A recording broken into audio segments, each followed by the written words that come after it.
You are Comrade Ivan Ivanovich Privalov. In 1961, you were selected for the Shukovgrad Interonaut Exploration Program SSSR. Despite failing your basic physical and being caught cheating on your entrance exams, on the morning of the 12th of April 1962, you boarded a rocket drill containing the experimental device Little Orpheus, with the purpose of descending through the Earth's crust to discover the relative hollowness of the interior and its suitability for colonization. No, you've lost me, General. Did I do what? You and Little Orpheus were dropped into an extinct volcano to drill to the center of the Earth and find out if we could establish a city there. Note, if you will, that this date is over 3 years ago.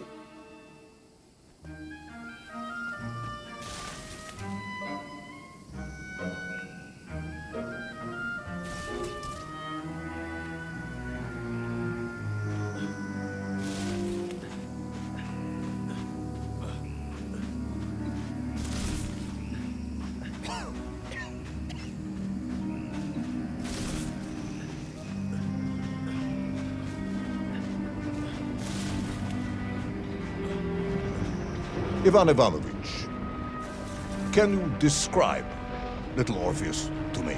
Of course. It was large and round and had something of a disagreeable smell. I was referring to its technical specification.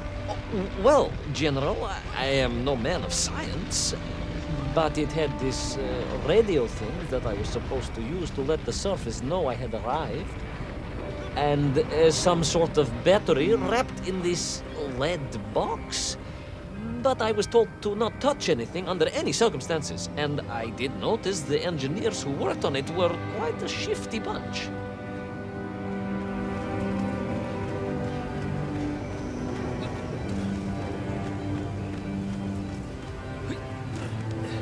The Little Orpheus device contained a radio transmitter capable of sending a signal through miles of solid rock. In order to boost this, a powerful energy source was required. An atomic bomb, Comrade Privalov. An atomic bomb that you have lost somewhere below the Earth's crust. Ah, yes, that bomb. Of course, General. I can explain everything. But it is a long and somewhat complicated story. And let me assure you, this is not a case of milking chickens. But you won't understand where your bomb and Little Orpheus has ended up unless I start at the very beginning and you let me tell you where I've been for the last 3 years.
From the beginning, then.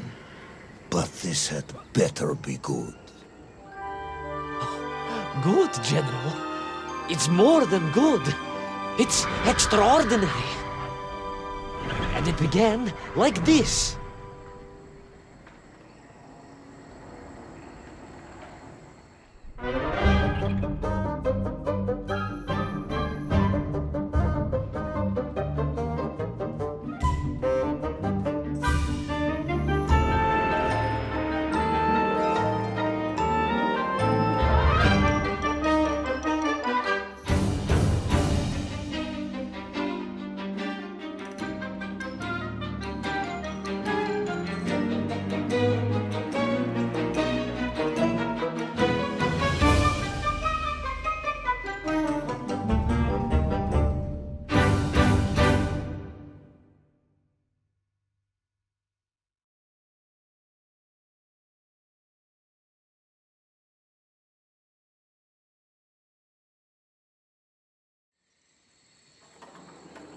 An extraordinary sight. I realized this must be the fabled land of Plutonia, as documented by the brilliant scholar Obruchev. A trail of destruction carved by the rocket drill led down into the wild and mysterious jungle. The rocket drill itself must have snapped in half somewhere below Kamchatka, and little Orpheus bounced out and became lost in that prehistoric forest. If I was ever to get home, my mission was clear: to find little Orpheus.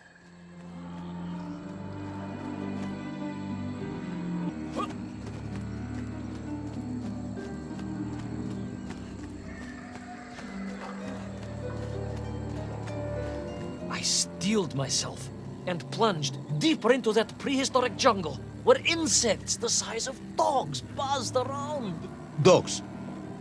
What sort of dogs? I beg your pardon, General? Large dogs or small dogs? Big like an ovcharka or small like a barlonka? Does it really matter? Of course. Detail is all important. Ovcharka then, General. The size of an ovcharka. I find that very hard to believe. Would you find it easier if they were the size of a balanka? No. But I am enjoying your attempts to persuade me.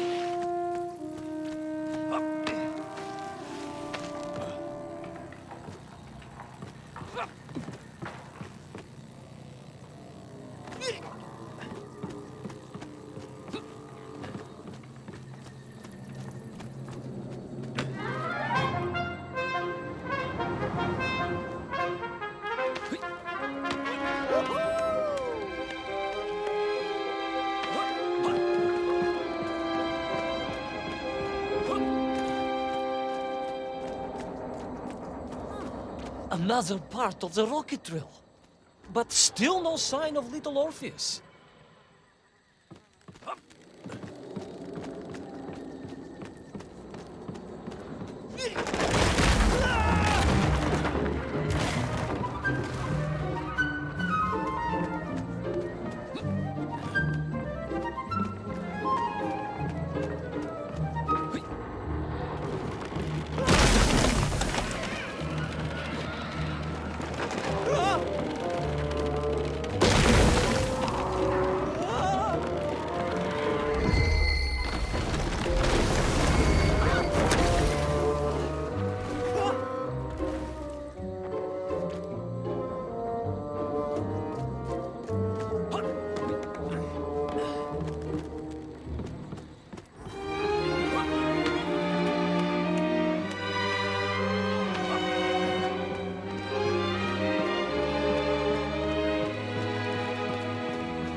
Between the trees, I could see huge beasts, larger and more ancient than any known to our modern times.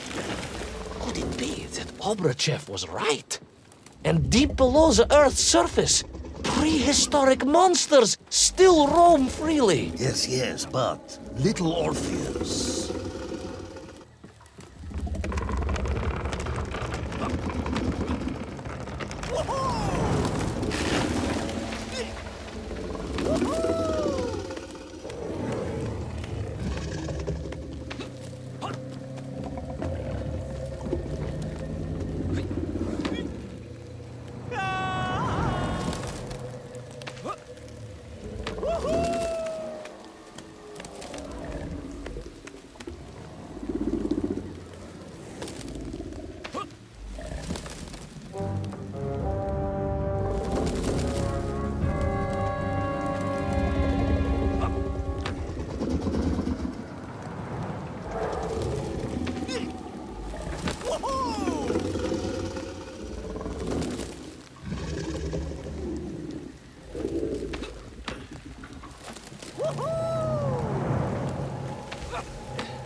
terrible lizard intent on making a snack of me was none other than the most awful of the monsters, the Tyrannosaurus Rex. Oh, now you are an expert on dinosaurs. Oh, hardly an expert, General.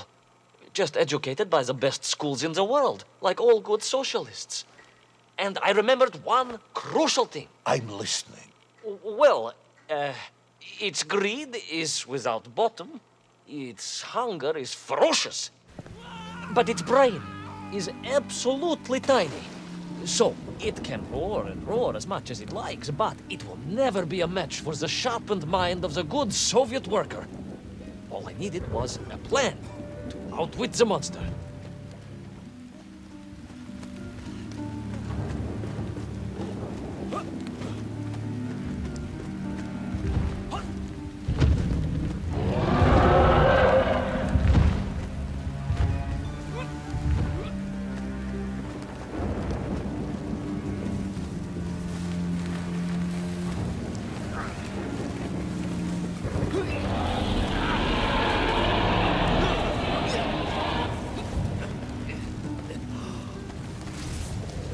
Imagine my shock and surprise to find in that clearing the last part of the rocket drill. More shocking was the fact it had been ransacked. Someone had made off with the tools, the weapons, the rations, and the spare parts for the Pragviev. I began to suspect foul play. Perhaps Little Orpheus was not lost at all, but stolen. All I could do was follow the trail further into Plutonia.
So we all agree this was the fabled land of Plutonia, do we?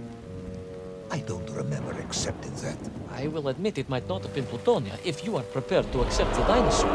This isn't a negotiation, Ivan Ivanovich. General, you can disagree all you like, but there's very little you can do to persuade me it wasn't a dinosaur. I might not be able to persuade you, but I can always have you shot.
You hid in an egg. Yes, General. I hid in an egg. I am glad to hear your military training was not wasted. If only I had a single legion of men as brave and ingenious as you, with only 100 men equipped with eggs to hide in, we could roll across Europe in a day. General, are you mocking me? You are as sharp as you are brave, Tavarish.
Couldn't believe it.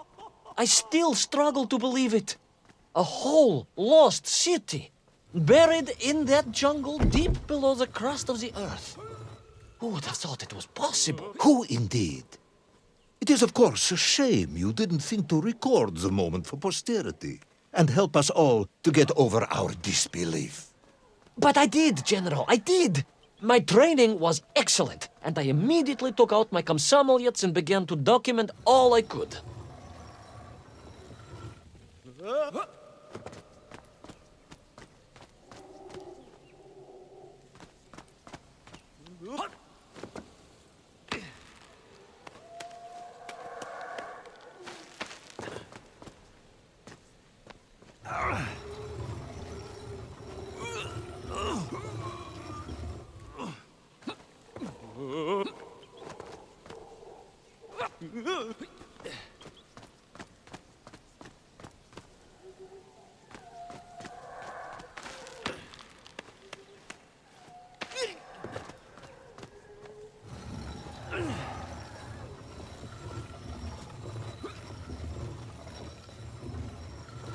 So, where is this camera now, then?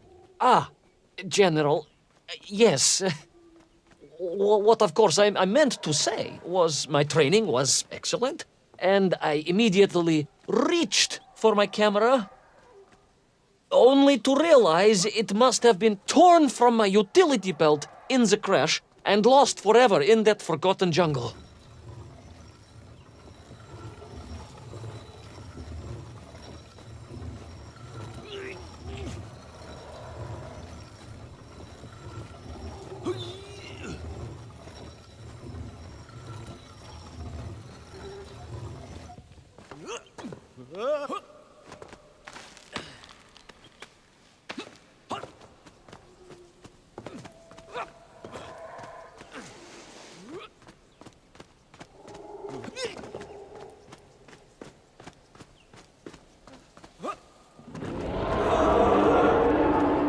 The horrendous beast had returned and was hungrier than ever. Perhaps it was angry it had been fooled by an egg-wearing idiot. That is unkind, General. It may have been small of brain, but it was grand of stature. Whereas you, Ivan Ivanovich, are lacking in both departments.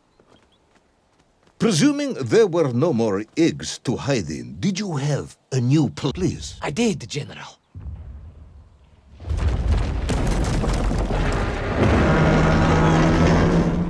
I ran like hell, General.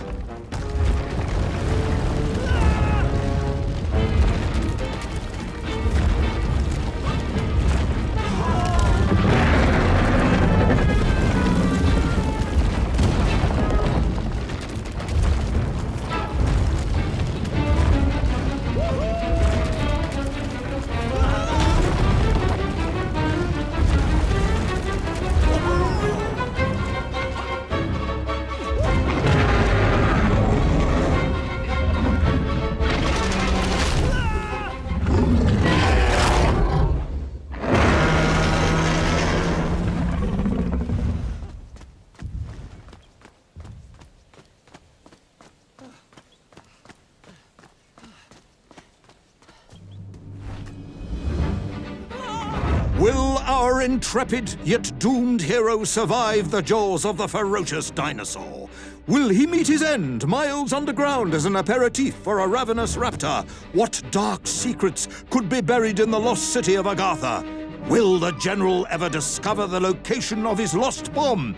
All of these questions and more will be answered in the next exciting episode of Little Orpheus!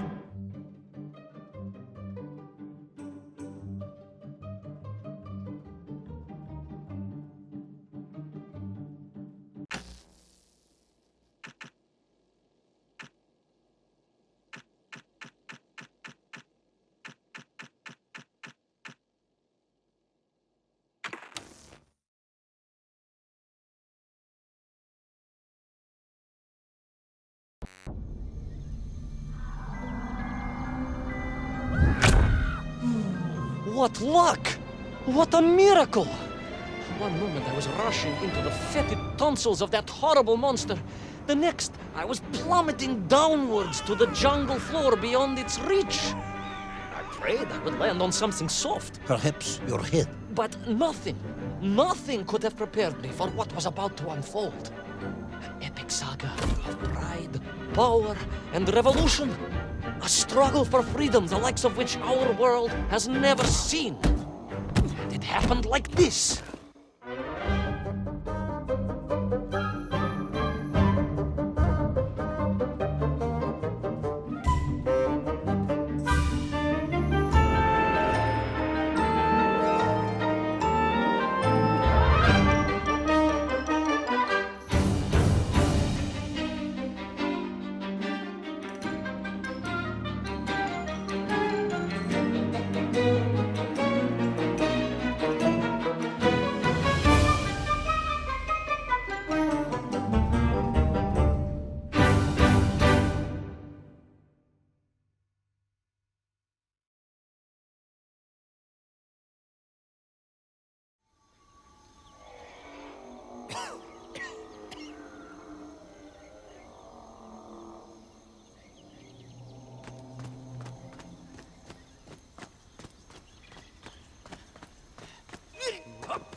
were those strange, gentle monsters who towered above me? I could only guess they were the lost tribe of the Menkf, an earlier race of people. But why were they so fearful of those ancient gates that lay just beyond their village? And why did they seem to recognize me? Why?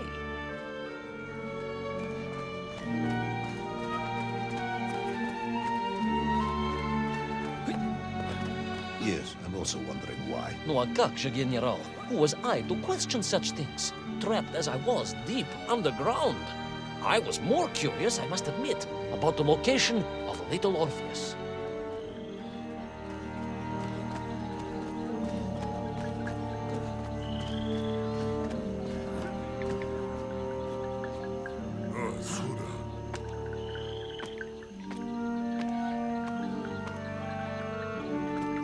You talk of a great city, a mighty power. Yet your nymph squatted like savages in huts at its boundary. They did. And the answer to that mystery lay beyond my grasp at that point. Because it was a wonder, it truly was.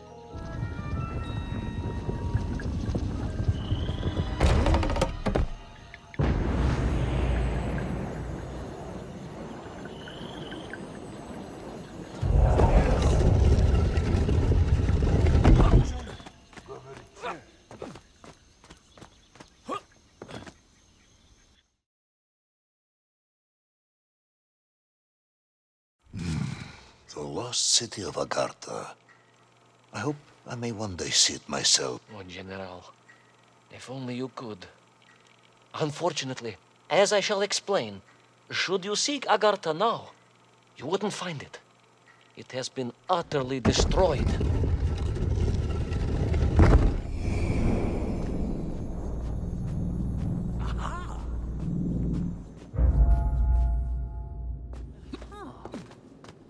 Utterly destroyed? Utterly, General, a tragic loss. A convenient loss. I imagine archaeologists weeping as I tell you. But most importantly, before we continue, you must understand one crucial fact about its destruction. Which is? It wasn't my fault.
Those poor, unfortunate Menkf, trapped and kidnapped and dragged away, only to return as vicious foot soldiers to some unknown tyrant.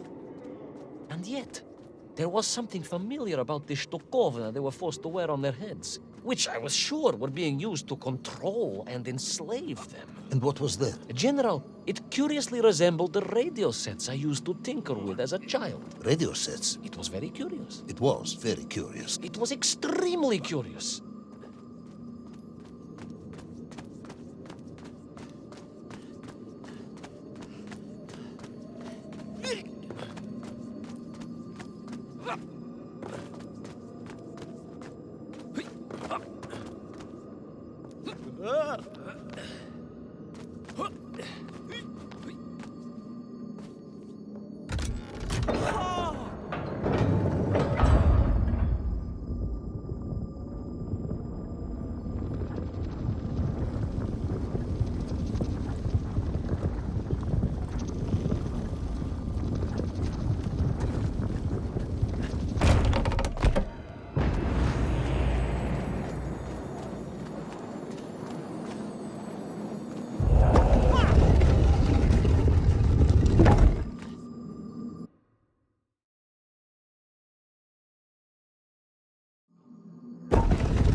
An ancient technological metropolis, powered by a glowing resin, carved from the very earth? A glowing resin carved from the very earth.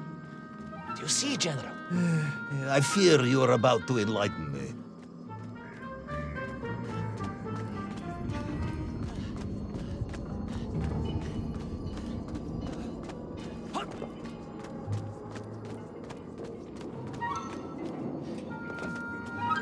Little Orpheus must have been drained by the impact, but whoever had stolen it and brought it here was no doubt planning to use the Agarthan resin to charge up the atomic bomb, restoring the device to its full potential. What sort of man would come up with such a monstrously reckless scheme? Perhaps the type of man who has such limited understanding of atomic energy that he thinks an ancient metropolis can be powered by shiny marbles.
I am curious, Ivan Ivanovich.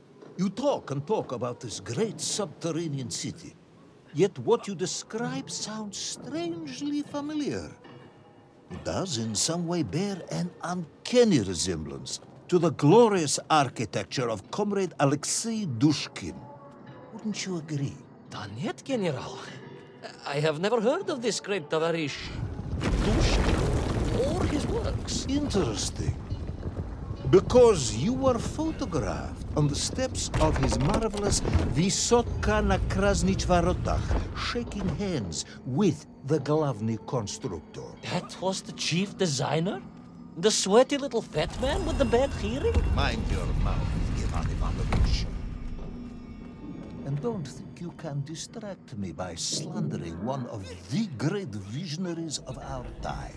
Without him, neither of us would be sitting here now. Must remember to thank him for that, General.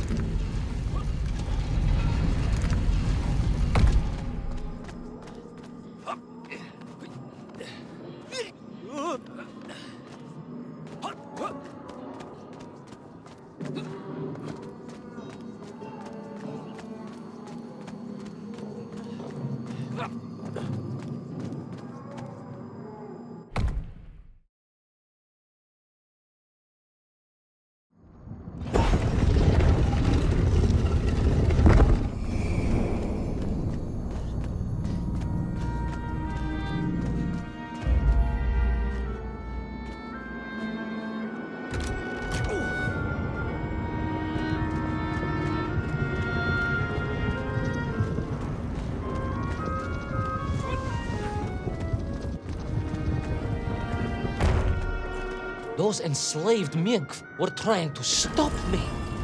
I was sure of that now. I find myself sympathizing with them, I must admit. No, General, then I have failed to win you over. Uh-huh. A point of agreement at last.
Those enslaved mink were trying to stop me. I was sure of that now. I find myself sympathizing with them, I must admit. No, General, then I have failed to win you over. Uh-huh. A point of agreement at last.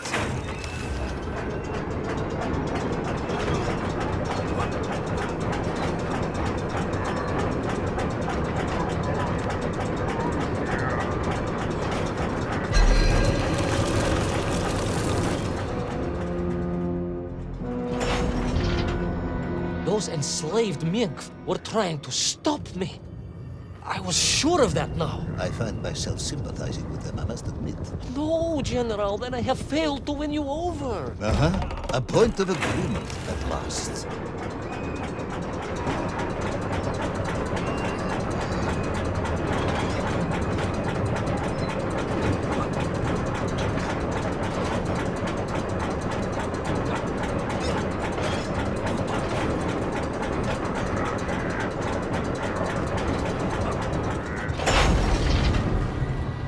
ask again, General.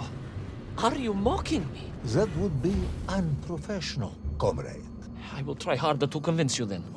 It is, after all, a cautionary tale of unleashed tyranny. It is a cautionary tale of unleashed idiocy. But please, do continue.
I stepped from the cable car onto a plateau at the center of the city, where a palace, a vast acropolis, stood. I was reminded of Chelyabinsk-Sorok. May I ask how you know of Chelyabinsk-Sorok? My Aunt Masha was a traveling tinker who married a beef investigator from Zlatoust. She told me of a secret but wonderful city in the west. An edifice of sheer power, humbly serving the will and needs of the people. Yes, unfortunately, that story didn't end so well. No, that's what Auntie Marcia told me. And perhaps that is why I was also reminded of it. Because the moment I touched the floor in that place, I could tell something was very, very wrong.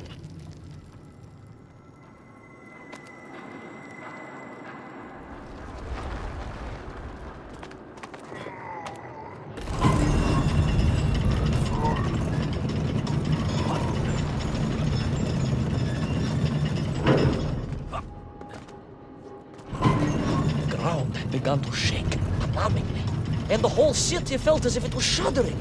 I could only imagine what I would find at the heart of the vast temple. If it isn't a giant glowing marble, I'm going to be very disappointed.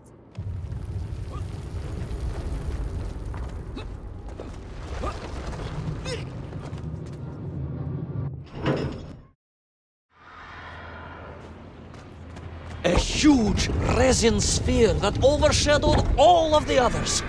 I caught glimpses through the twisted architecture. And it was then I saw him.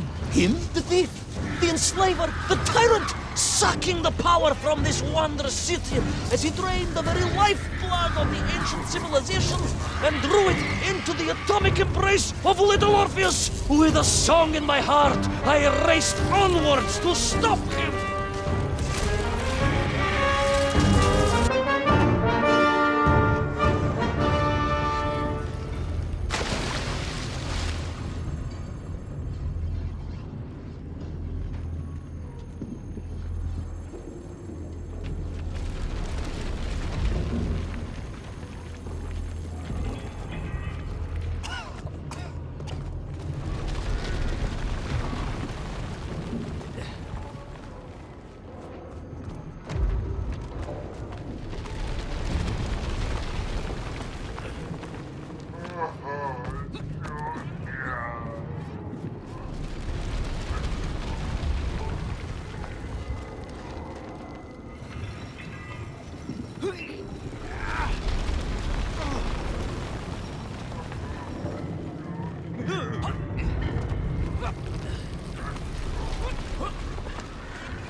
drained of its power, the magical heart of the city cracked, and it sent shockwaves through the world around me.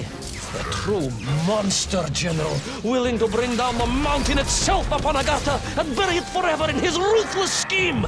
I could not save that wondrous place, General, to my shame and regret. But I resolved myself to avenge the nymph, to recapture Little Orpheus, and to bring that tyrant to justice.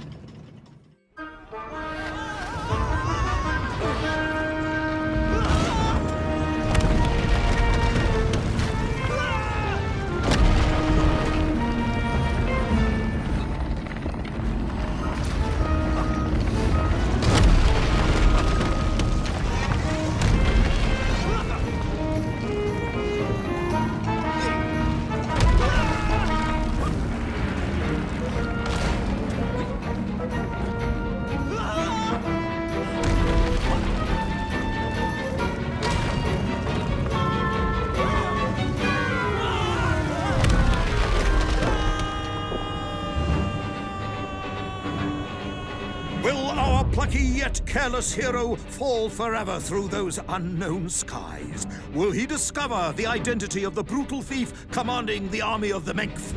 What chance does he have of ever returning to his beloved homeland? How long can the general's patience last? All of these questions and more will definitely be answered in the next exciting episode of Little Orpheus!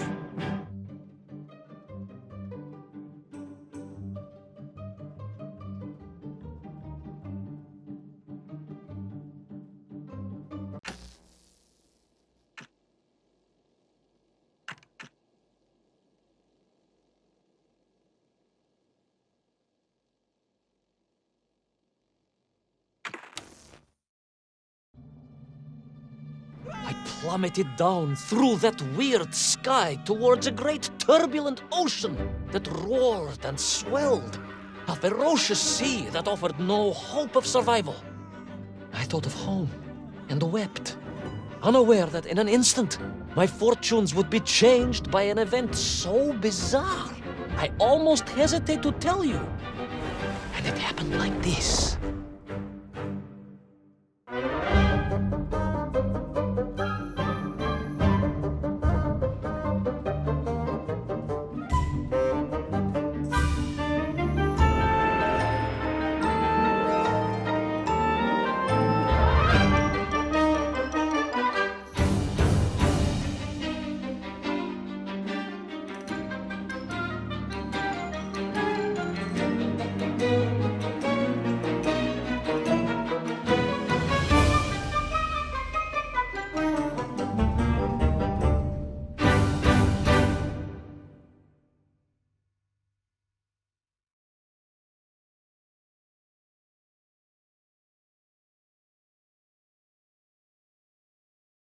A giant whale? It was huge, General. You were swallowed by a giant whale. Yes, General. You look remarkably well for a man who was swallowed by a whale. I am blessed with a strong constitution, General.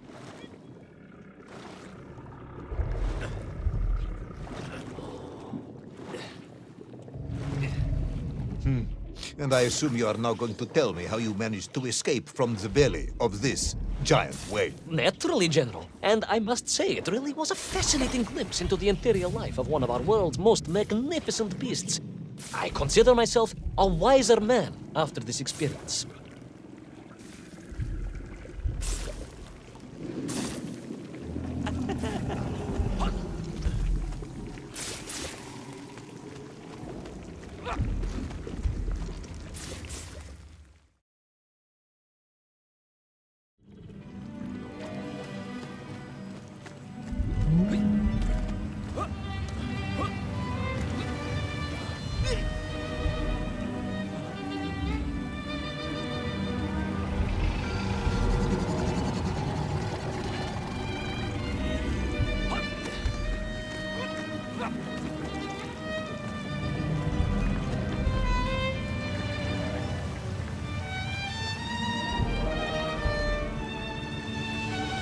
It is a shame, General.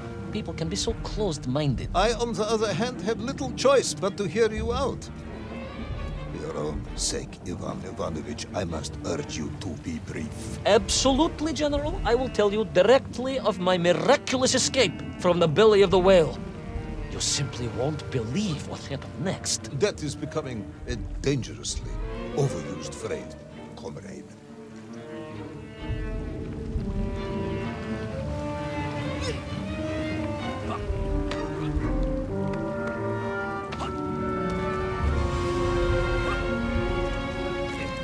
And so I found myself deep within the whale's organs. A strangely beautiful place. A sort of fleshy wonderland. A glade of polyps. And so I found myself deep within the whale's organs. A strangely beautiful place. A sort of fleshy wonderland. A glade of polyps and globules. A landscape as awe-inspiring in its way as the forests and mountains of Altai. Oh, my home, General, that I yearned and longed for, and only hoped, as I hope now, that I might one day see again. I think we're all longing for home at this point. Oh, with warm slippers, a mug of steaming Spitzin, and a roaring fire. Not far from home, trapped inside a monstrous fish with only the strange and evil-looking worms that infested its gut for company. With only one's dedication to one's country and mission to keep one from falling into despair. But no, General, I could not. I had to escape, to find little Orpheus and my way back to the surface and home.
Worms, you say, living inside the whale. Oh, they were horrid things, those worms, General.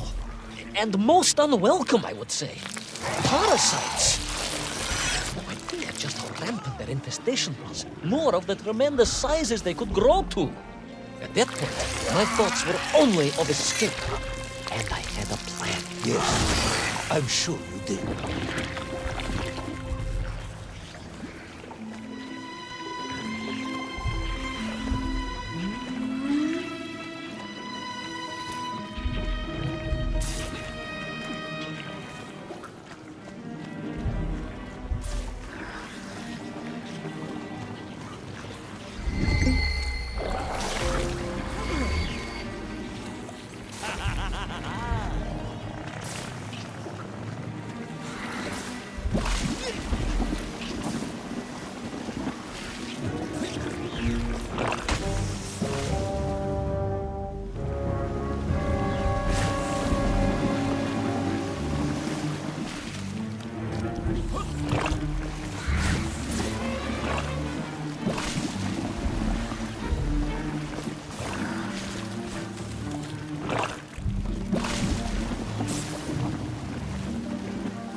These worms, they made your Nivirayathne whale sick.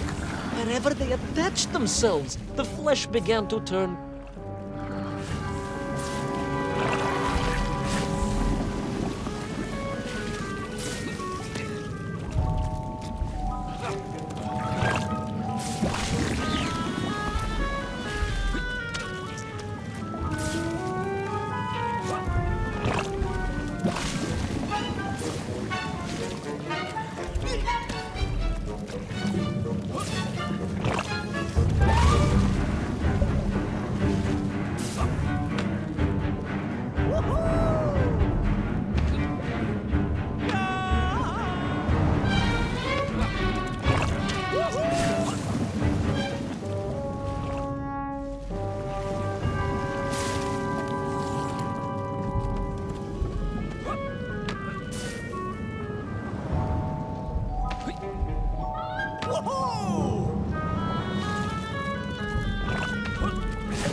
In my mind, it was a simple plan, General.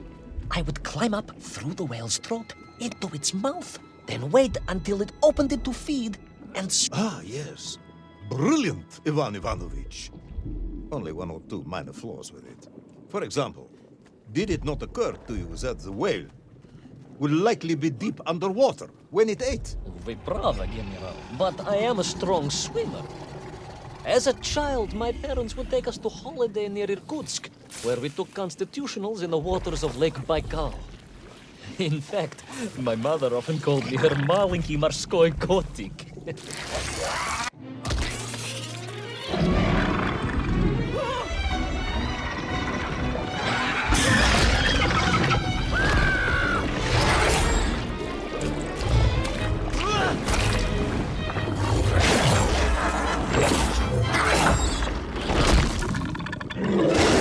A giant worm for a giant whale, huh? At the risk of repeating myself, it was huge, General. The Moscow University Zoological Society may be interested after all.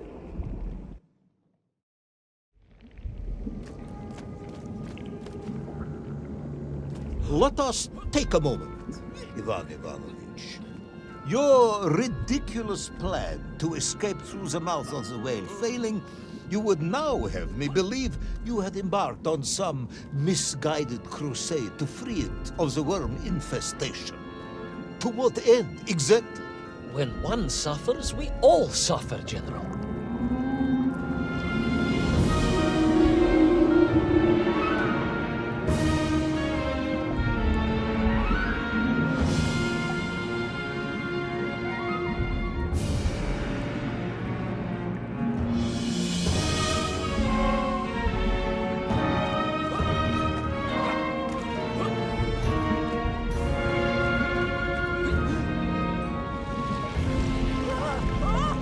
Your ideological commitment is admirable, comrade, but... I concluded that if I could find the root of the infestation and neutralize it, the whale could mount a spirited counterattack against the worms.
And then, victorious, the whale would surface to expel the remaining poisonous muck and slime from its body. And at that point, I could escape through the nearest convenient orifice. In this case, most likely the blowhole. That is the most revolting thing I've ever heard. General, we are Russians. We have withstood the sheer force of nature and history and emerged triumphant. An expedition through the nasal sphincter of a gargantuan whale is nothing to us.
And then, victorious, the whale would surface to expel the remaining poisonous muck and slime from its body. And at that point, I could escape through the nearest convenient orifice. In this case, most likely the blowhole. That is the most revolting thing I've ever heard. General, we are Russians. We have withstood the sheer force of nature and history and emerged triumphant.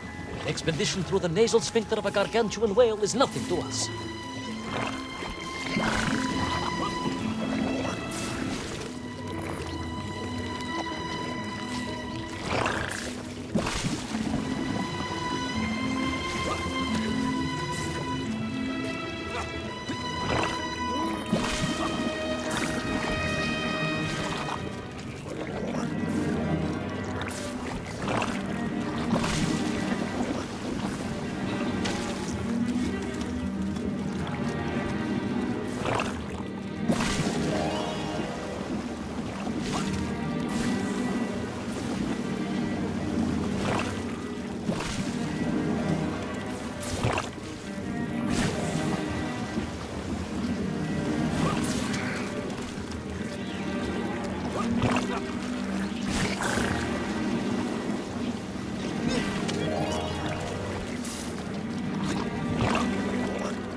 I suppose you would have me believe that the whale was grateful to you. Well, General, that would be presumptuous. I doubt it was even aware of my presence. But I had more immediate problems. For if the whale might have been relieved by my actions, the worms were enraged. Worms do... Furious. Worms Incandescent. do not feel... Violently indignant. emotions. Demented, General. Deranged. Enough!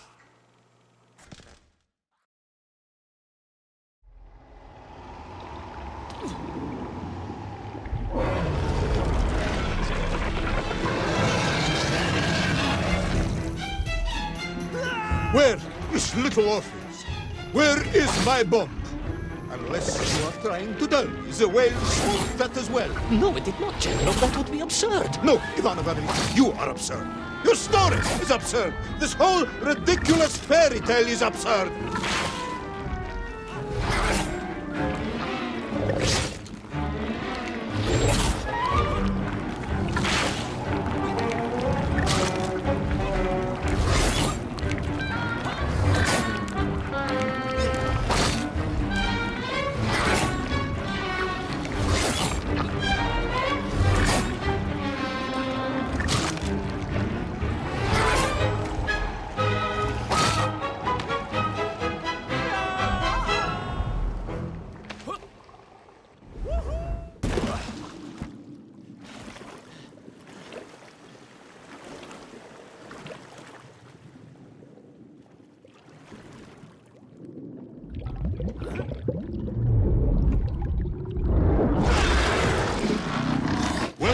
Brave yet foolhardy hero escape the furious worm?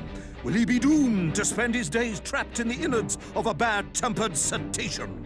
Where is the whale swimming to in such a rush? And what will it do when it gets there? Is the general about to lose his temper and order the cosmonaut shot?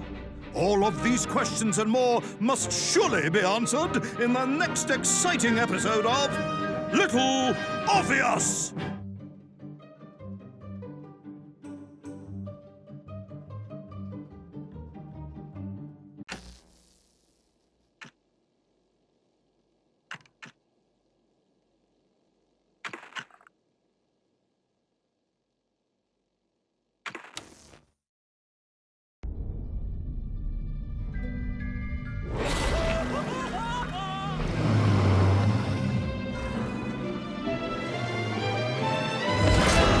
Flew from the whale's blowhole like a supersonic jet.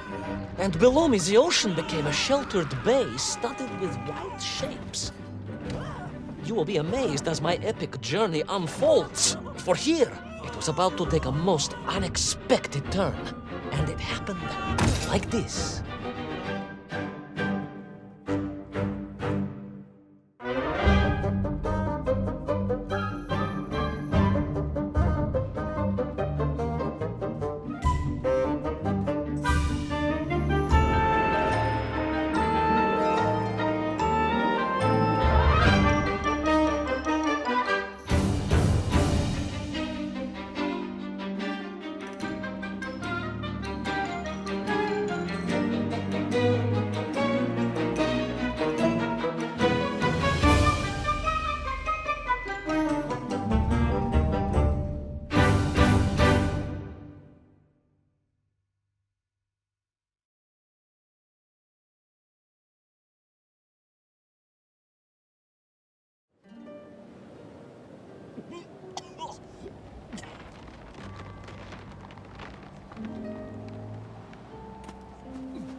It was a beautiful but deadly wasteland. Freezing cold, brutally chilly, enough to kill a man in hours. Yet here you are.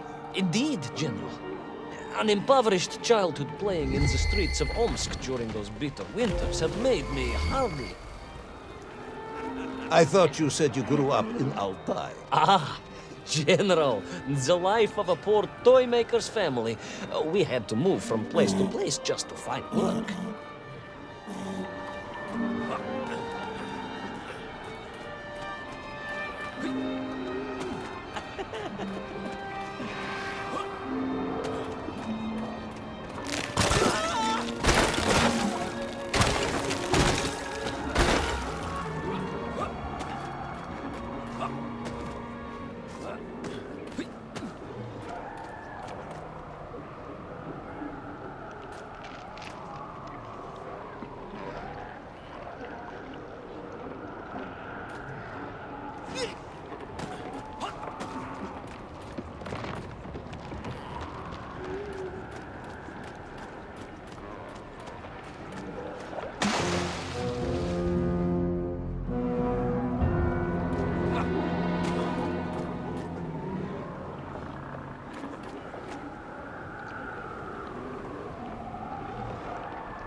Sanikov land, eh?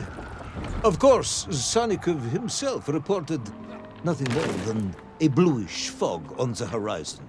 Your island may be nothing more than the product of overactive imagination. Sanikov land, eh?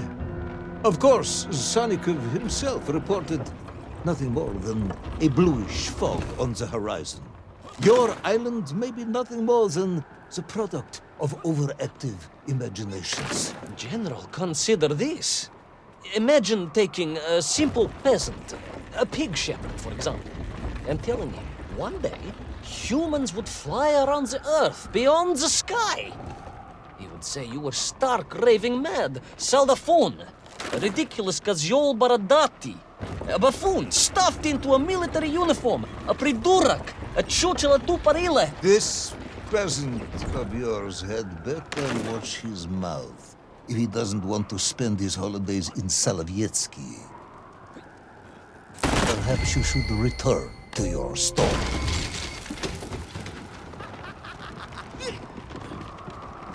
There in the cliff, I could not believe it. A hairy elephant, trapped and frozen in the ice. A mammoth. No, General, a hairy elephant. Who would think such a thing could be?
Trudged onwards through the blizzard, one foot grimly in front of the other, blinded by the snow, my nose becoming quite blue, my thoughts of home crushed under the weight of the plummeting temperature. I am bored, Ivan Ivanovich, and sick to my teeth of listening to this rubbish.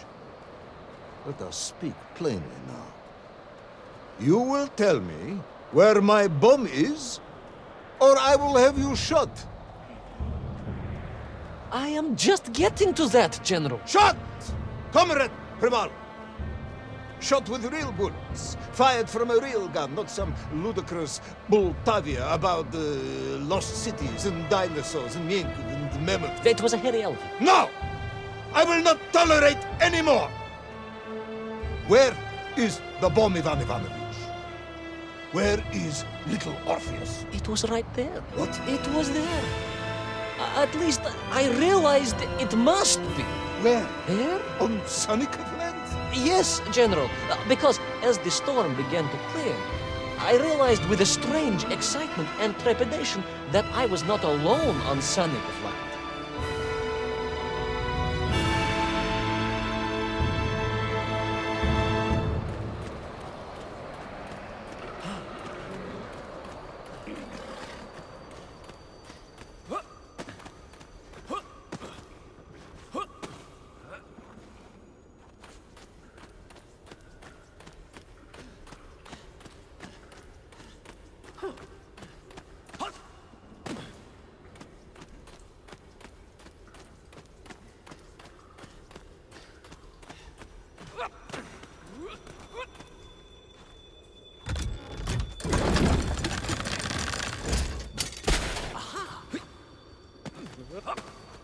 Wait. Go back. You say these lifeboats came from Zarya?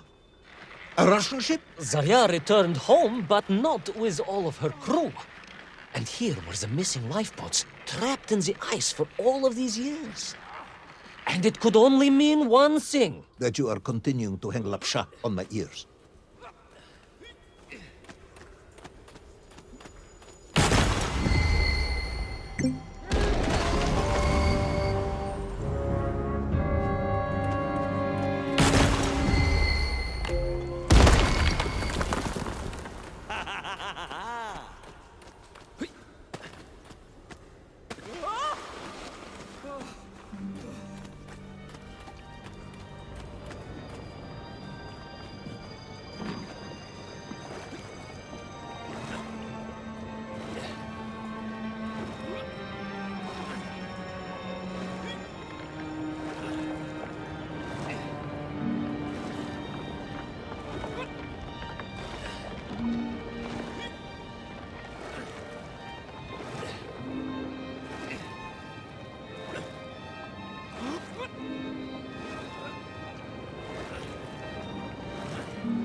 Baron Edward von Toll.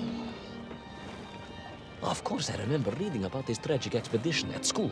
We were taught he had died a hero's death out on the icy wastes, searching for Sonicov land. Yet what if, in doing so, he had sailed accidentally into the interior, deep below the crust of the world? A fellow citizen of the surface. I had to try and find him.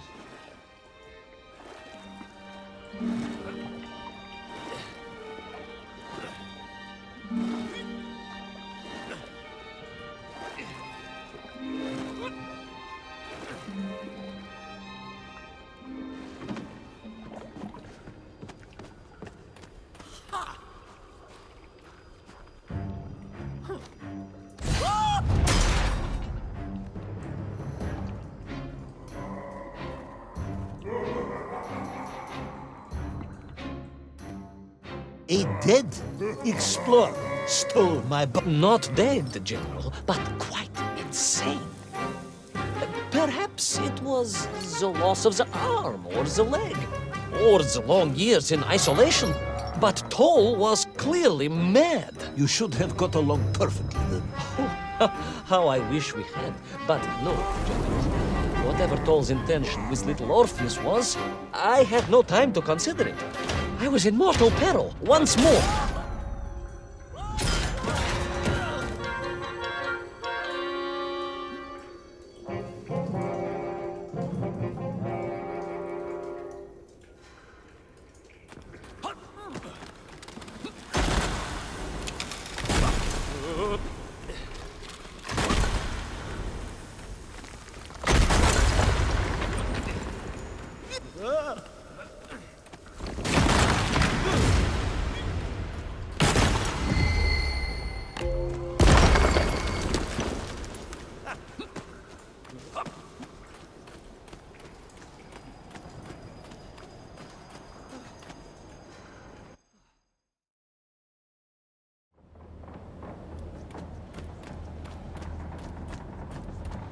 So, you believe that Tol had somehow enslaved the Mienkiv and bent them to his will? I do, General. It was obvious.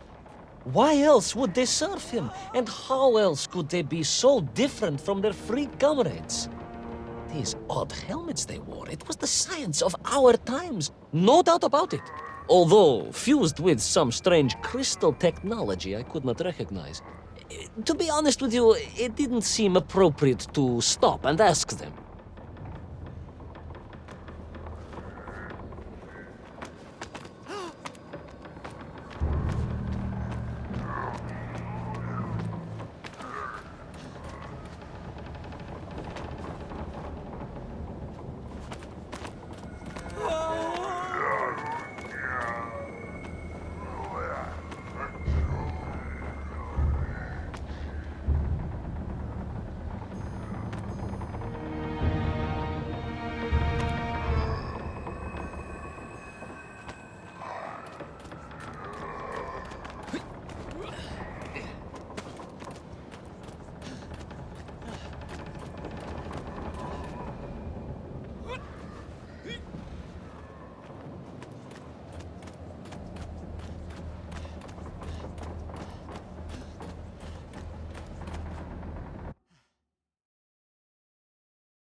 This Tol, you say he was an explorer?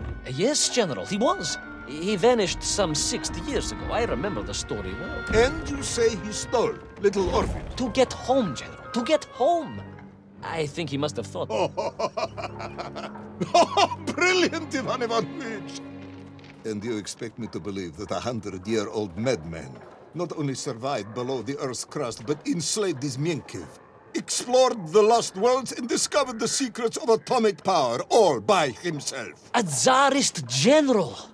An imperialist. No doubt harking back to the terrible days before the Great Revolution. And Estonian. Estonian? Estonian, General. They are wily people.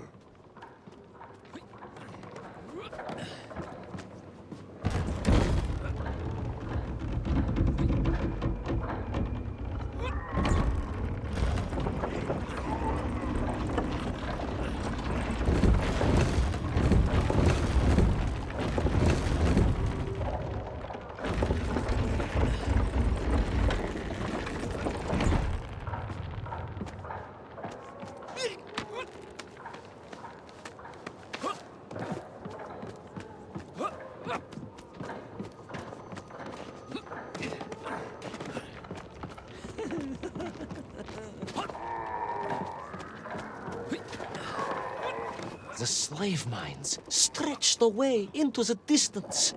And I sometimes wondered if I would ever find my way out. But I never gave up, General. Of course you didn't. You are a hero, Ivan Ivanovich. No, General. No. I am no hero. I am a simple toymaker's son from Tomsk. Omsk? General? Omsk. You said Tomsk. I said Omsk. You said Tomsk. General, I think I am well aware of the city of my birth. Perhaps all the moving around as a child confused you.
On we flew across the deserted, frozen plateau.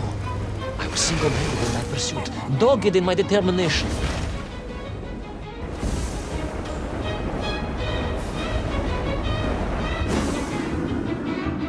I would take back Little Orpheus and prevent Toll from detonating the bomb. Ah, you are as humble as ever, Tavarish.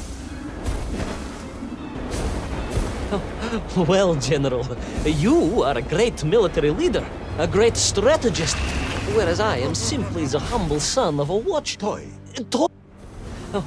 Well, General, you are a great military leader, a great strategist, whereas I am simply the humble son of a watchtoy.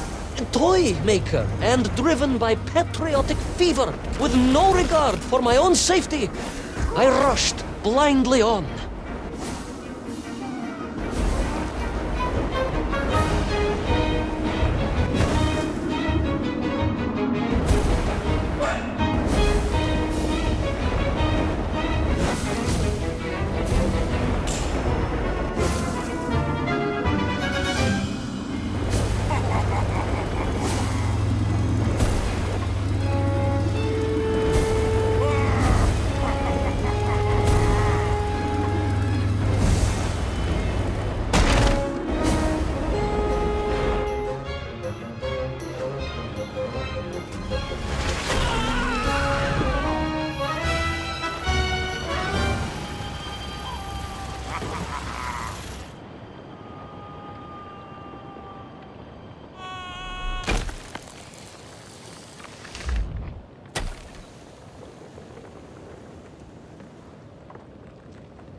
Will our courageous yet unfortunate hero drown in the depths of an inhospitable frozen sea?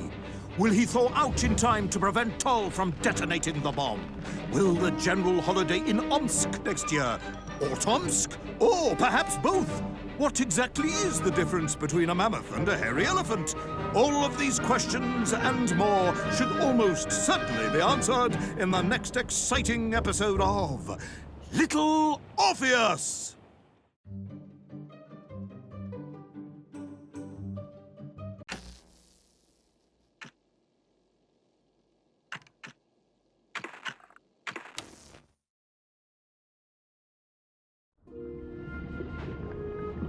I thought I was doomed.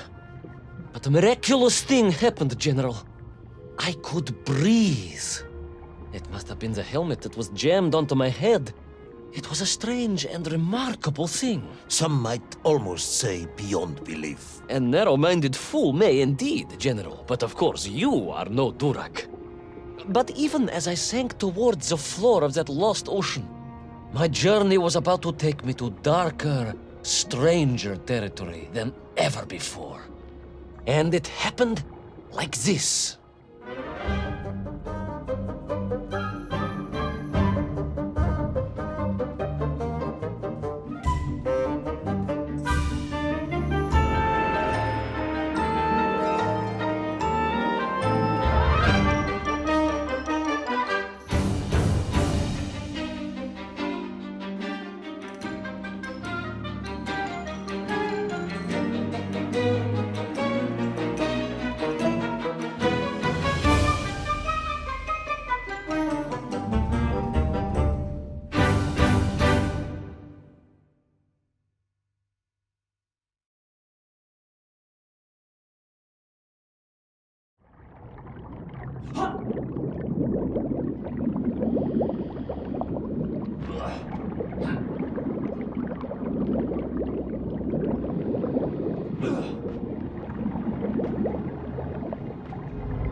Let me see if I have this correctly.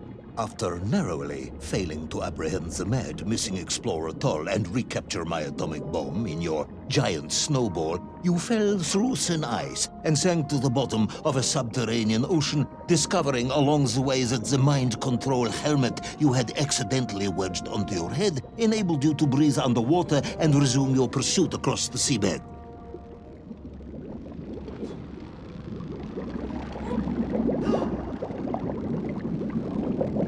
General, you seem perplexed. Perplexed? Perplexed is that the keys to my house are not where I left them. Perplexed is the...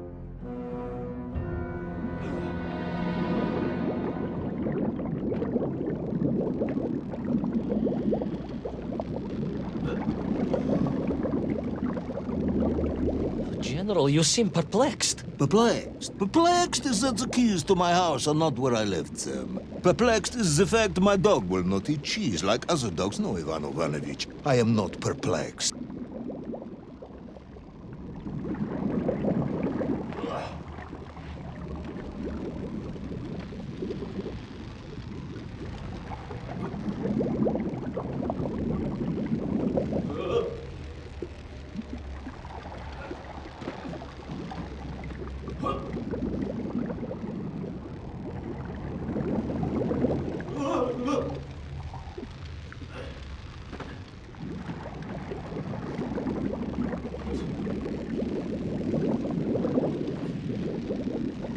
Intrigued, then, perhaps? I'm not sure intrigued is the correct term either. Enraged at being taken for a simpleton? Now that, perhaps, is a better way of describing my current state of mind.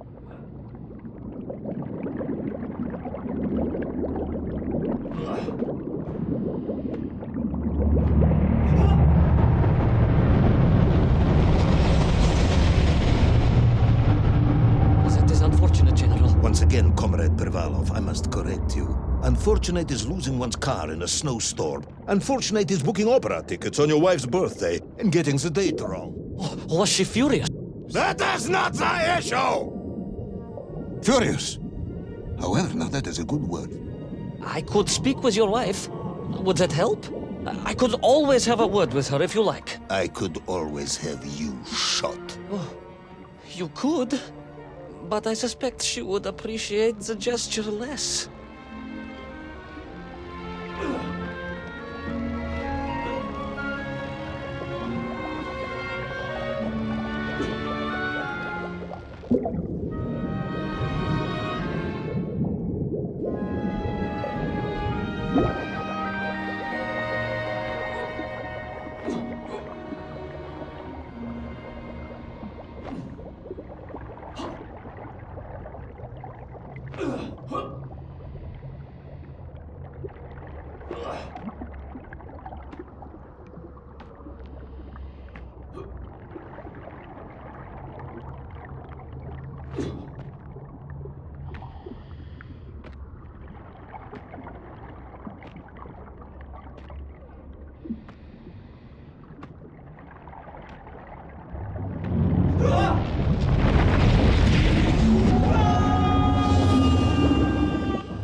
A vast monster of the sea. A giant, humongous, many-armed electrical destroyer of ships and cities. Electrical? Electricity flowed along its horrible body, sparking and stunning all it touched, flowing like deadly rivers along its awful tentacles.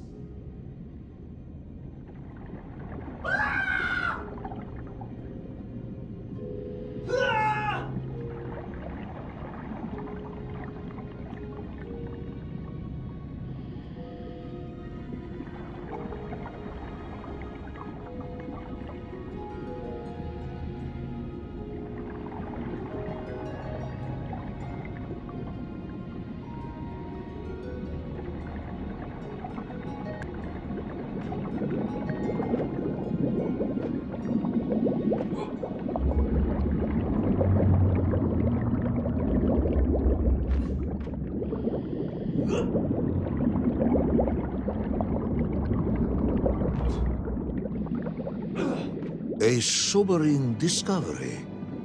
Are you suggesting that the vessel simply wandered off course and sank here?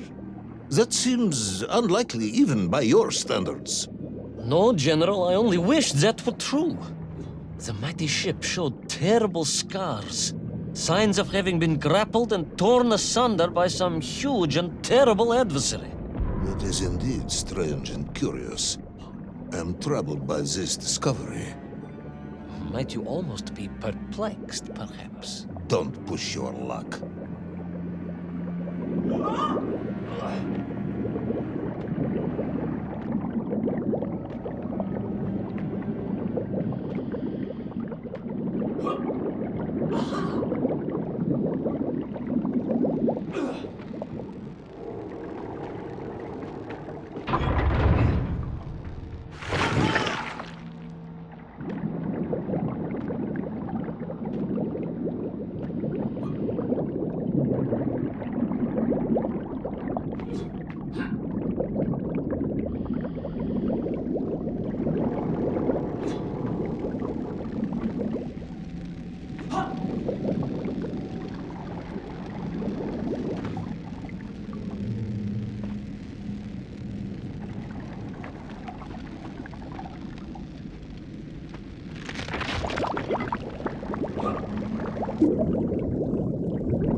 I was stationed at Sydney Ostrif some years ago.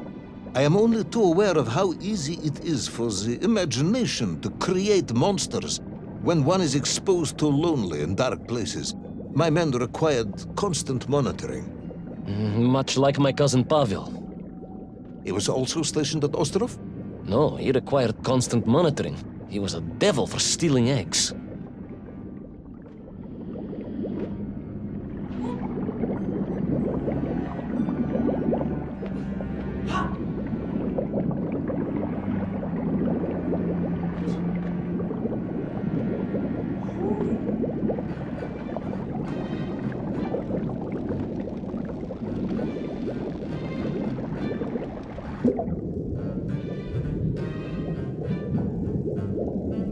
I was referring to the fear that something is lurking in the darkness. Something strange, brutish, and ill-intentioned. Again, that sounds much like my cousin Pavel.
haunted. There was no doubt about it, and escape was all I could think about. Naturally.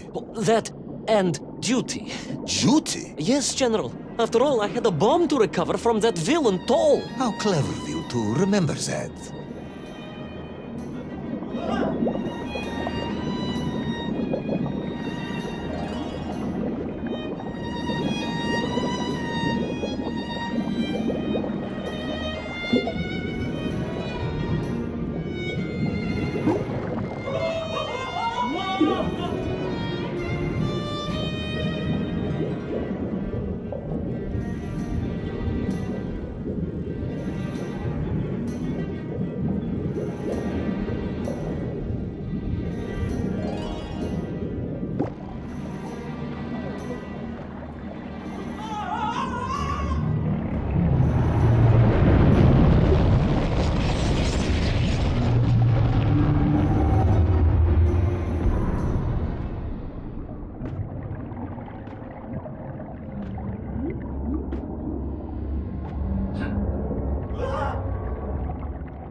But first, there was the issue of escape. Escape from a dreadful, grasping creature that consumed all it could reach, dragging anything that wandered within its clutches to a miserable doom. A hoarder of useless trophies and stolen goods. Once again, Tavares, I suspect you are pursuing a somewhat tortuous metaphor for capitalism, in the misguided hope of appealing to my political ideals.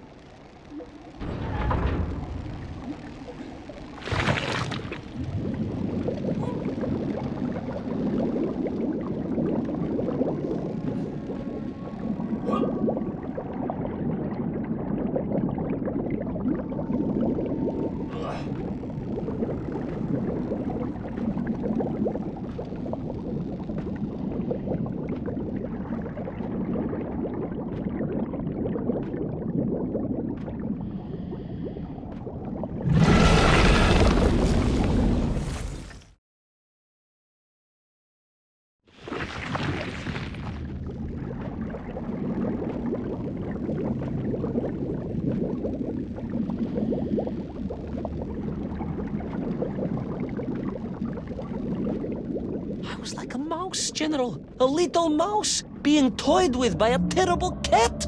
A rather wet mouse. I was like a little underwater mouse. Being stalked by a giant rubbery electrical cat with 8 tentacles. Exactly, General. Good, I'm glad we cleared that up. You may continue.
Submarines. You didn't mention submarines before. Didn't I? Why?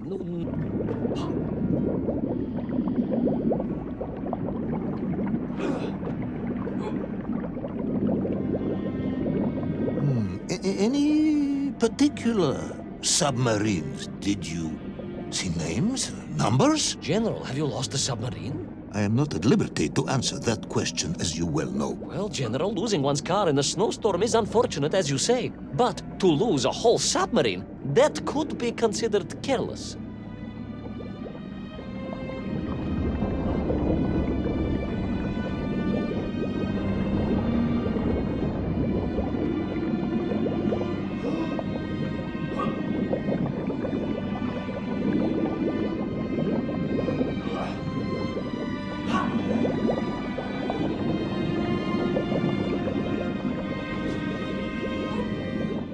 And you are certain it was M. de Vesci Pidishat. Well, that was painted on the hull, so I can only assume so. I think I know where this dismal story is going next.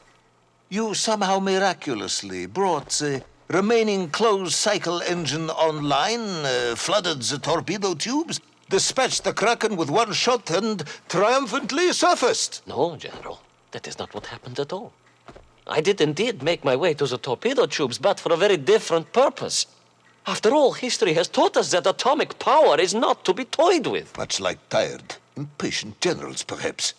Particularly the perplexed ones. Indeed, General. Or like dogs that will eat no cheese.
Determined yet disorientated hero end his days as socialist sushi?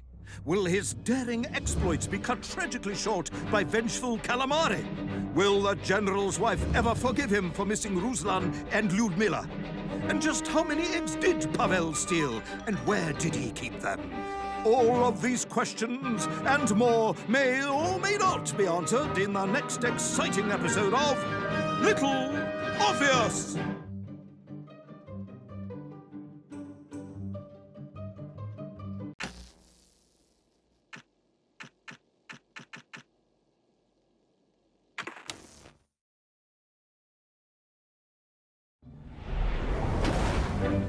I was alive, General.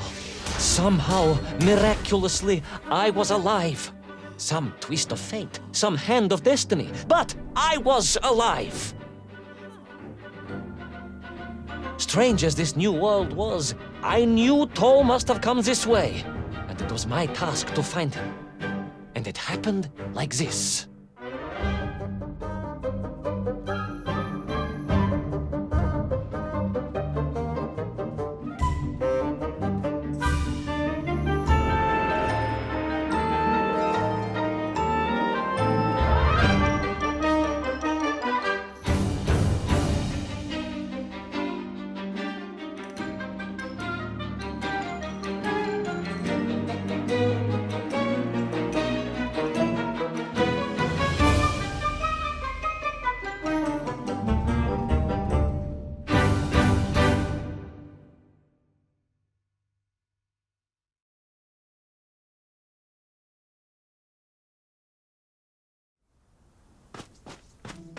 The sun beat down on me relentlessly. The heat was unbearable. I was exhausted. Yet I could not stop. I had to go on. For 7 weeks I trudged across the desert. On the second day... Please, comrade, if we may. I think we can skip the details, unless you consider them to be particularly relevant to the location of Little Orpheus. Of course, General. We will simply omit the tale of the singing chasm, the oasis of mirrors, the sightings of Tol's Mienk aloft on their pterodactyls carrying parts of my crashed rocket drill over the horizon to Lemuria. Wait! The what? Singing chasm? Not that, but the rocket drill. Oh yes, General, the rocket drill. But what did Tol want with it? And why Lemuria? Lemuria? Lemuria, General. I am not familiar with this Lemuria, comrade. Well, that is because it does not exist, General. Or at least, so I thought.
Strange crystals seemed to exert an extraordinary hold over the stone blocks and arches. When they hummed, the whole city remade itself. Where they were missing, clearly looted by some villainous thief, the city was fallen to ruin. It was like a vast musical instrument, vandalized, and yet still attempting to toot.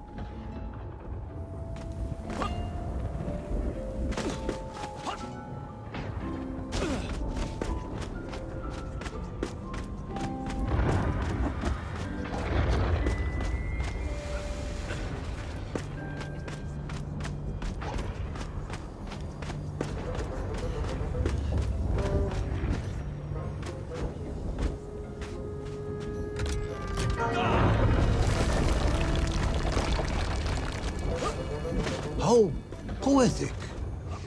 I am sure our engineers would be fascinated and baffled in equal measure. If the whole department hadn't been arrested for sedition last week, I would happily convey it to their skeptical ears. Sedition, General? How poetic.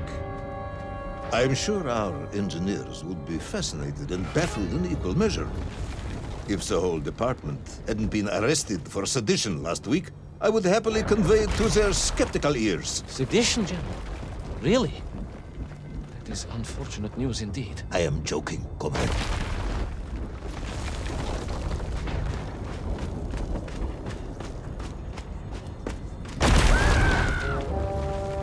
How poetic. I am sure our engineers would be fascinated and baffled in equal measure. If the whole department hadn't been arrested for sedition last week, I would happily convey it to their skeptical ears. Sedition, General? Really? That is unfortunate news indeed. I am joking, comrade.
The Mank for here, all right.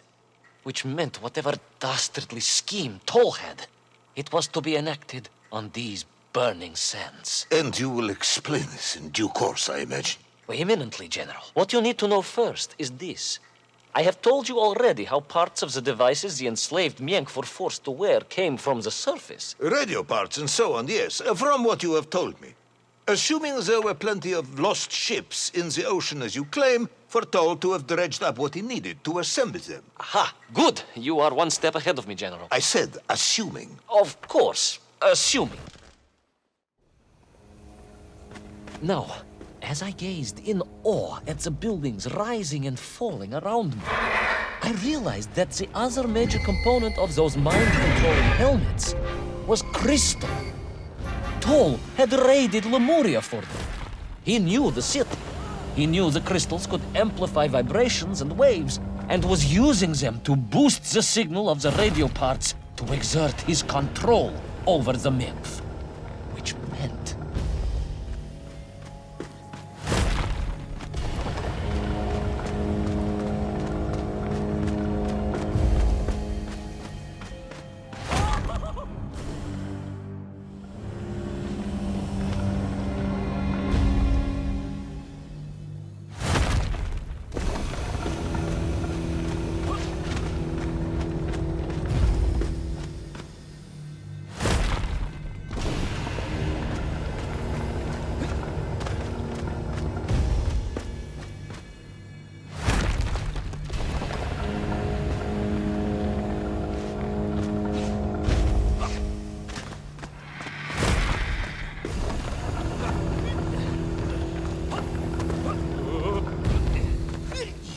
Imagine, General, what such amplification could achieve when fused to the finest atomic science our great Soviet civilization has produced. Wait. I do not understand. You said Toll was planning on using the bomb to shatter the Earth's crust to return to the surface. A tragic mistake, General. They had not recognized the extent of his mad ambitions.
The vast pictograms told of a history of wonders. They seem to suggest the Lemurians were travelers from another world, where a mysterious clock seemed to stand. That is very mysterious. As mysterious as the location of Little Orpheus, perhaps. Ah, yes, of course, General. I am just getting to that.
As I bravely explored that ancient city, a question was gnawing at my mind. What did it mean that the Lemurians had foreseen the coming of Tol? And who was the man from above that was celebrated as the savior of the Miengf? It was almost as if they could read the future in their crystals.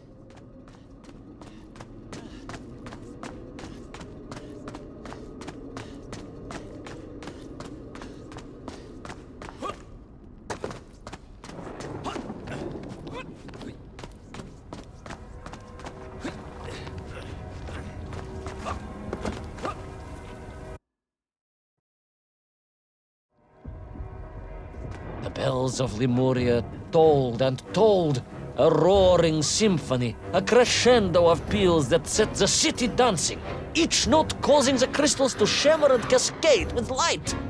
But the sandstorm was no natural phenomenon, and the bells did not ring for celebration. Something was very wrong here. Aside from the pterodactyls and the nymph and the dancing stones and the ancient magical prophecies and the crystals and now the giant bells, you mean?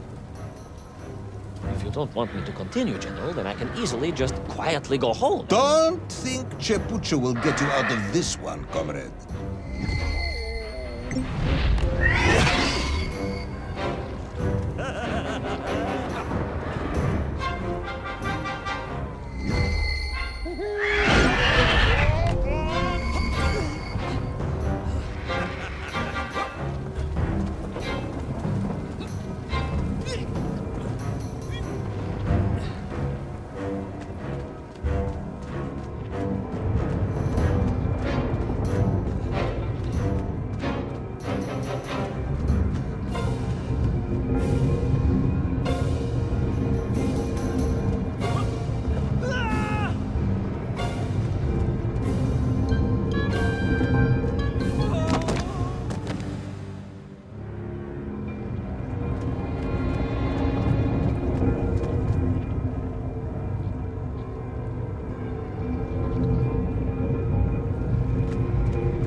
Through those magical structures, a righteous fire in my heart.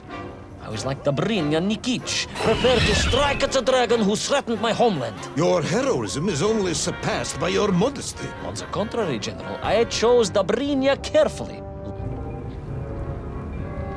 I raced through those magical structures, a righteous fire in my heart. I was like Dobrynya Nikitsch, prepared to strike at the dragon who threatened my homeland. Your heroism is only surpassed by your modesty. On the contrary, General, I chose Dobrynya carefully. Like him, I am a simple peasant. It was fate that chose me to descend to the Earth's core. It was General Komanin who chose you to descend to the Earth's core. But don't let that get in the way of your story. Oh, well then, award General Polkovnik Komanin the highest medal in the world. He already has several of those. I cannot take credit for his wisdom in sending me.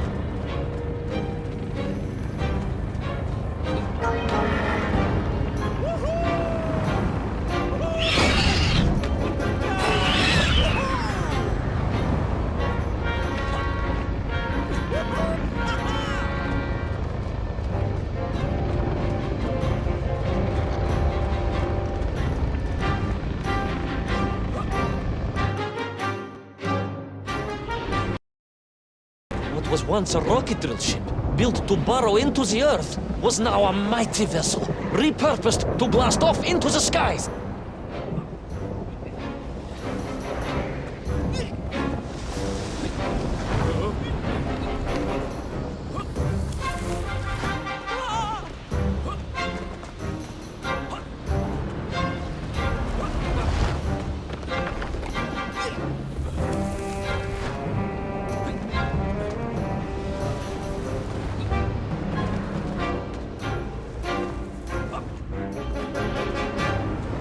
There was no doubt the toll was headed for the strange world with its clock, although to what end I was yet to understand. But there was no time to consider, no time for questions.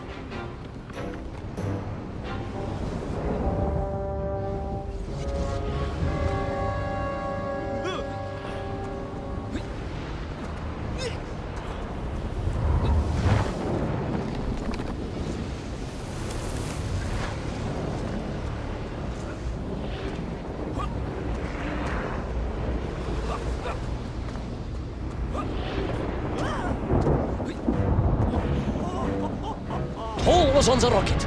Little Orpheus was on the rocket. And wherever they were headed, I must head there too, to thwart his plans, recover my drill, and save the world!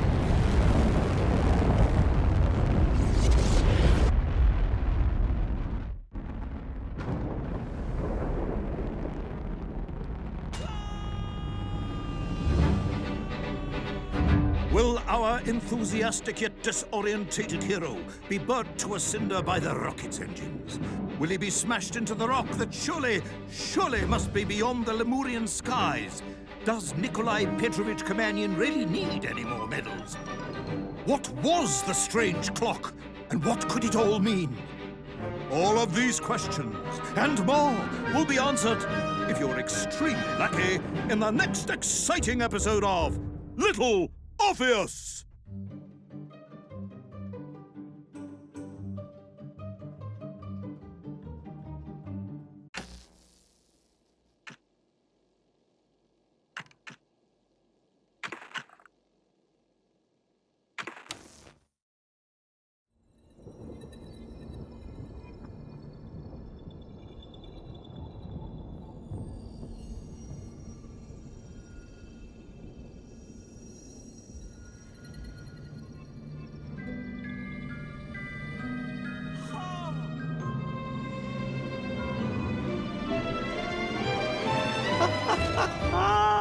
Laika!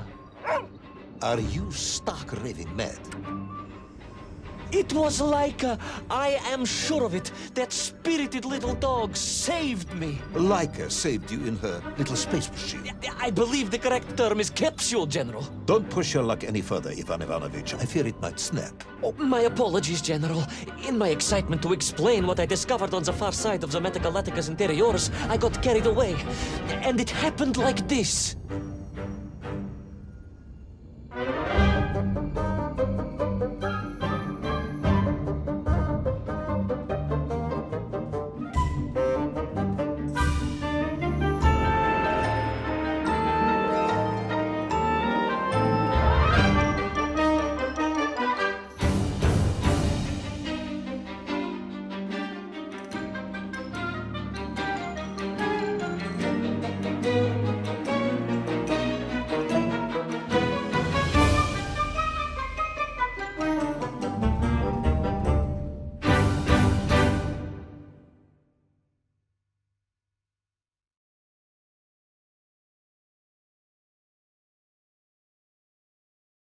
A rocky moon.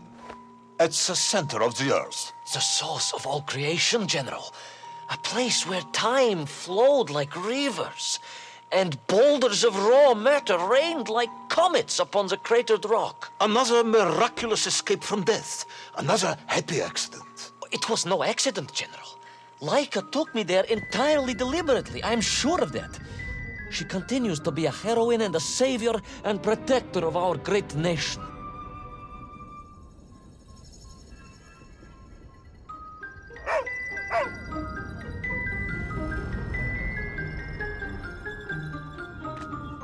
Laika died in orbit. No, General, she did not.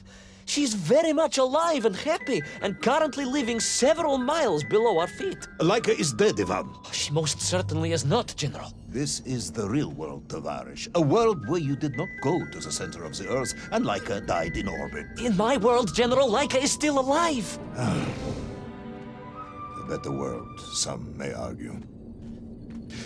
Very well. I will live in your world for a while longer, but time is running out. Ah, yes, time, General. I was just coming to that.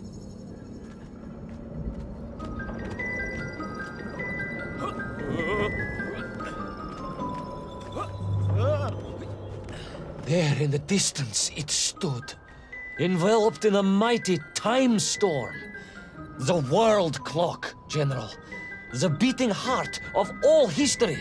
The axis mundi, the pillar of the world. Not enough to conquer Russia by drilling back to the surface with his magical mind-controlling atomic radio set, then. No, General. You see, what if he could fuse Little Orpheus directly with the world clock? Then his message would radiate with every tick and every tock. He would not simply be the Tsar. He would be the Tsar of all time, the eternal tyrant. The literal incarnation of everything our glorious revolution stood to overthrow.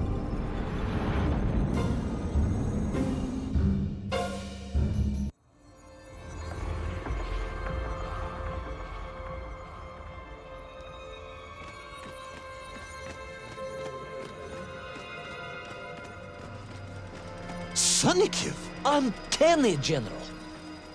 But it was somehow different. I felt no cold. The waves were motionless. Indeed, it was as if I had stepped free of those rivers of time and stood on entirely motionless ground. And there in the distance, What? debris from Tsarya and tall slave mines had washed up here, almost as if I were meant to find it. And there, amongst it, the winking of steel led me to a blasting cap, and a plan began to form.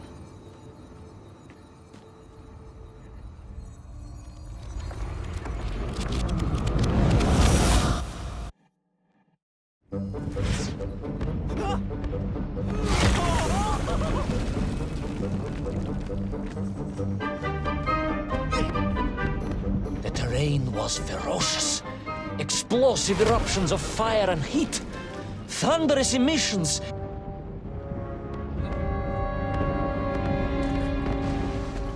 The terrain was ferocious. Explosive eruptions of fire and heat.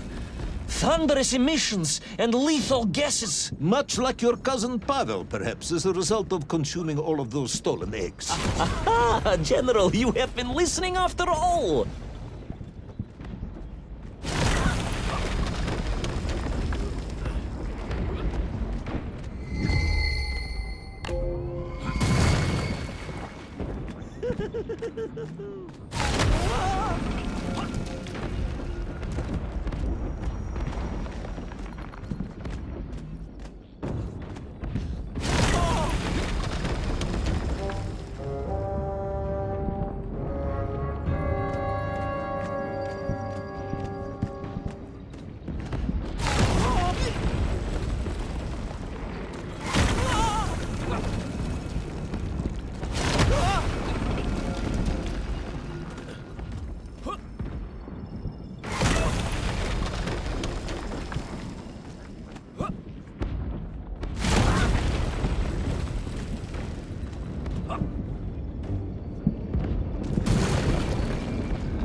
Agartha again? But why? You are stalling, comrade. The clock is ticking. Tick-tock, tick-tock! Of course! In a flash of inspiration, I understood. It was all wrong, you see, General. That we can agree on. We should never have gone to the center, because without little Orpheus, Toll could not have become the tyrant he had. The rocket drill was his means to reach the world clock, but it was little Orpheus that enabled him. And the time itself, the world clock itself, was determined to make matters right. With a little help from you, of course. Merely a simple pawn in a game played upon a cosmic scale, General. But a pawn who understood that he was being given a second chance to grab a chunk of the explosive resin that wondrous city was built upon.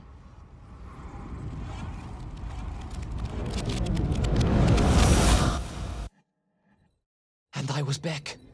The mighty river of time roared past me, carrying the weight of the whole of history with it. Even for you, this is a stretch. Our time is almost up. I have to submit my report within the hour. Time, General. Time was nearly up indeed.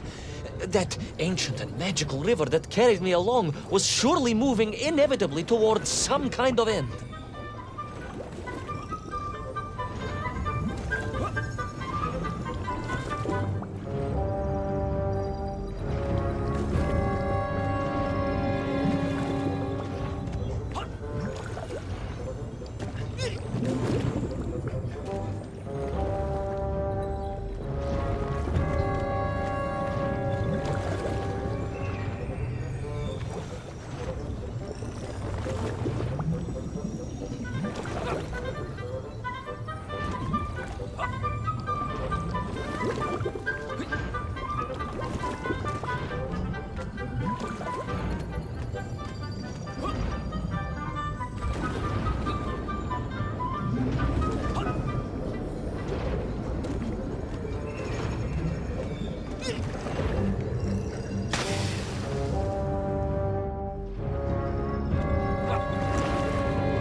Enough. No more, Privalov. No more stories. No more lost worlds and space dogs. I'm full of it. It is nearly midnight, and you have not given me the adequate explanation for the whereabouts of Little Orpheus and the atomic bomb. But, General, I am about to tell you what happened when I finally caught up with the villain Toll. I do not care, Tavarish. I simply do not care. You have worn me down, and it is time to call a halt to this. I bear you no malice, comrade. In many ways, I admire you, but time is running out. Yes, General, yes. Time. Time. Because it was time itself that suddenly appeared to be on my side.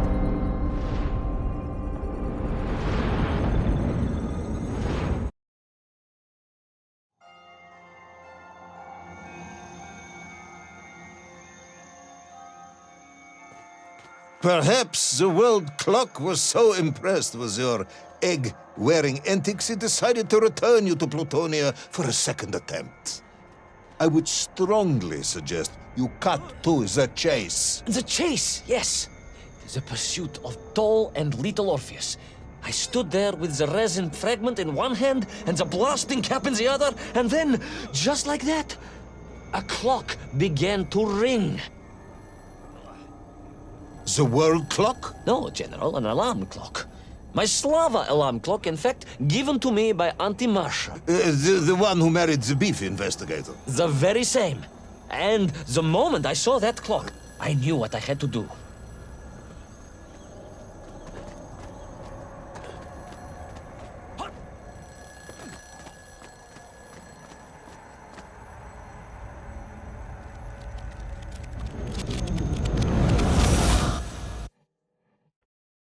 Yes, I'm waiting. A bomb, General. A bomb to destroy a bomb. So, you decided to build a bomb, eh? A bomb to destroy Little Orpheus. It was a simple plan, really, General. Yes, you are very fond of your simple plans.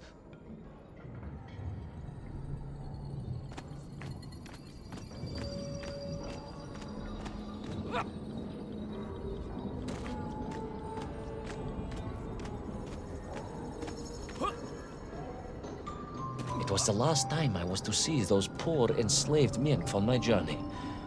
As they scurried in agitation around the base of the rocket drill, now a dreadful weapon of war in the hands of a madman, I was reminded of my mother. Your mother looked like a nymph? That is extremely disrespectful, comrade. No, I meant I was raised by my mother from an early age, of course. My childhood memories of my father were all too brief. You are rambling, Comrade Privalov. Time is running out. Dieni Rezinovi. Time will run out for us all, General, will it not? And it ran out for my father on the shores of Volga. Your father fought at Stalingrad? He did, General. So did I. Well, so you see, General. Perhaps we are just the same, you and I. Perhaps we are all just Menkf in the end.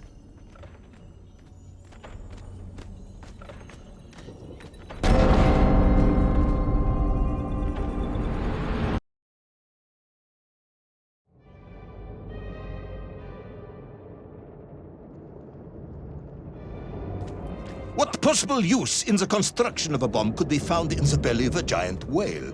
Were you perhaps planning on using a worm as a fuse?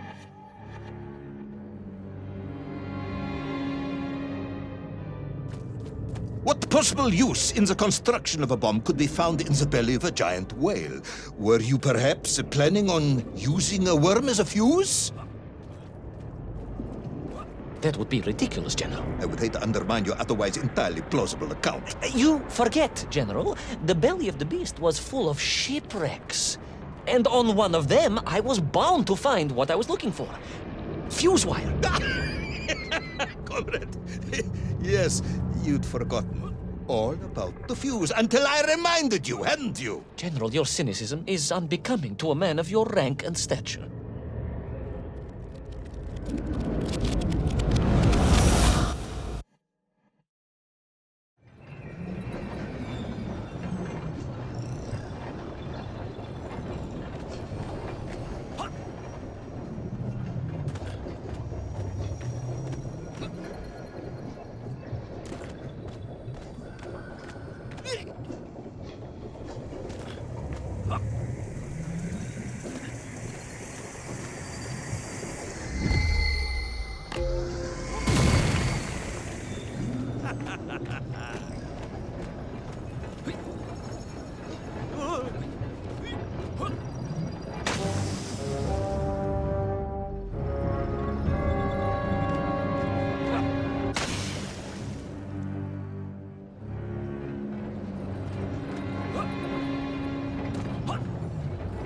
The clock was now ticking, General. Literally. I was surrounded by time, immersed in it, floating along a river of it on a raft made of history, seeking the next moment of opportunity to hurtle backwards amongst those lost worlds. I am a patient man, Tavarish. I lost 3 toes in the winter outside Sharkovskaya in 42. A drunk...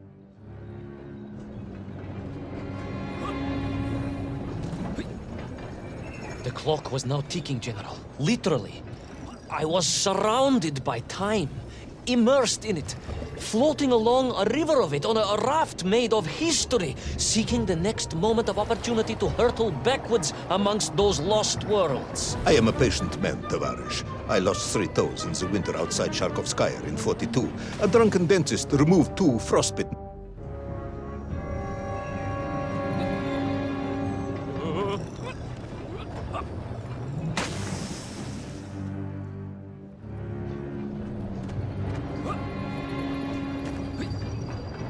The clock was now ticking, General. Literally. I was surrounded by time, immersed in it, floating along a river of it on a raft made of history, seeking the next moment of opportunity to hurtle backwards amongst those lost worlds. I am a patient man, Tavarish. I lost 3 toes in the winter outside Sharkovskaya in 42. A drunken dentist removed 2 frostbitten toes and 1 perfectly healthy one. You may therefore consider me a man blessed with an uncommon level of endurance for discomfort. I hate visiting the dentist. My uncle Vanya was a dentist, and he was a deeply strange man, notwithstanding the love he felt for his pigs. Is what? He was a pig dentist, General. He always claimed that the human mouth presented an insufficient challenge. Let me challenge you, comrade. You will tell me what happened to little Orpheus. My patience is exhausted. I am done. But we are nearly there, General. The world clock was shortly to strike again and transport me... Well, who could guess where?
And so to the ocean floor, and that strange submerged city, and those poor lost vessels. To find a shell case to hold all of my scavenged ingredients, the last piece I needed to construct my bomb. Ah, yes. I have been waiting for this. General? Time, Ivan Ivanovich. Whilst you have rambled on and on about it, I have simply bided mine. I am a patient man, as I have said. Yes, I don't feel I paid enough attention to the story about your toes. Do you have specially made shoes? Enough!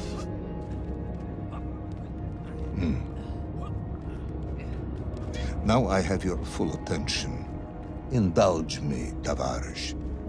Explain to me how you made this bomb. General? Your bomb, comrade, that you so brilliantly constructed to destroy little Orpheus. Tell me how you made it.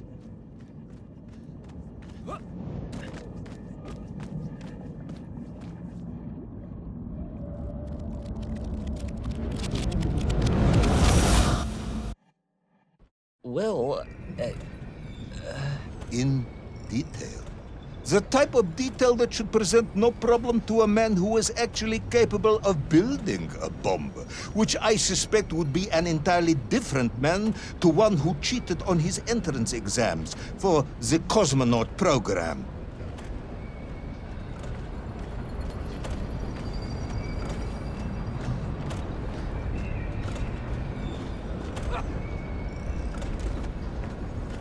You are uncharacteristically silent, comrade. Cat, got your tongue? if I may, General, perhaps just a minute or two to gather my thoughts? There are precious few minutes left.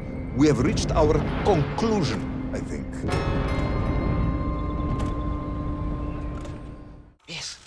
Yes, we have, General. I gazed up at the world clock and knew I had arrived at my destination. Whatever lay inside would see my journey end one way or another. But I had no idea of the marvels that awaited me. And it... The bomb, Ivan Ivanovich!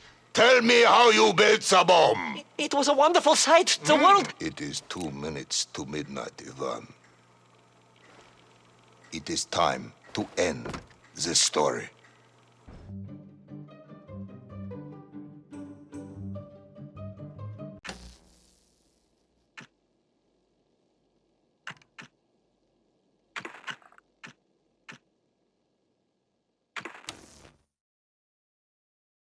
Let us recap. 3 years ago, you were sent to the center of the Earth as part of a top-secret mission to ensure the delivery of Little Orpheus, an atomic-powered capsule. You promptly vanished until you casually wandered up to Molodiyozhnaya station 3 years later, claiming to have saved the world, but lost Little Orpheus in the process. Yes, General, it is, but... You are charged with many crimes against the state, including desertion, lying to a superior officer, and sedition.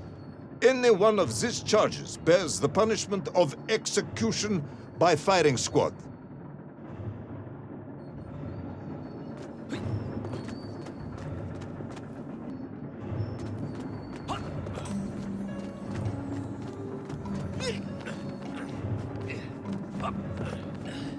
General, you must be reasonable. I did my best. It's all true, I swear. I swear upon the lives of my family. Oh, do you? Auntie Marcia and Uncle Vanya, the traveling tinker and the pig dentist, or perhaps Cousin Pavel, the criminal mastermind with the unhealthy taste for eggs. How stupid do you think I am, Comrade Nevalov?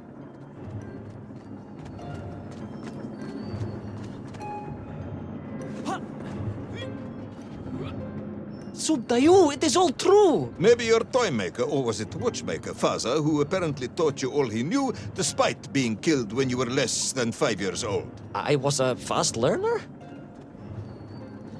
You have precisely 1 minute to convince me not to summon the guards, and have you shot on the spot. A minute? A lifetime. It's all I need, General.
I was astounded.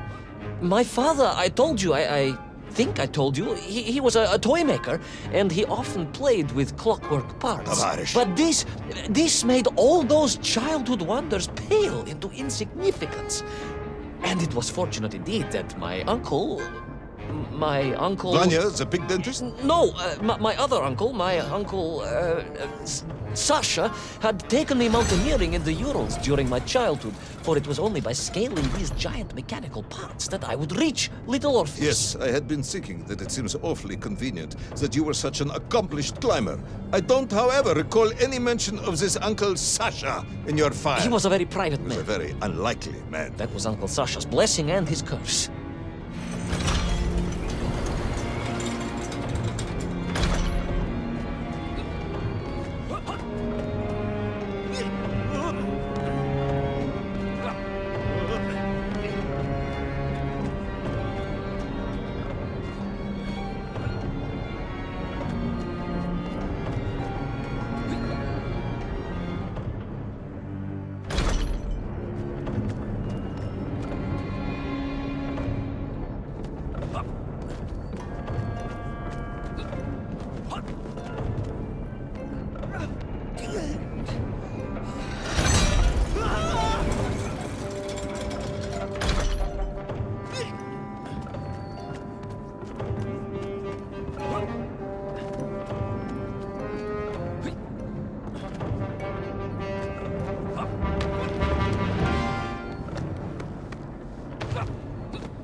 Those great wheels and cogs clashed and boomed.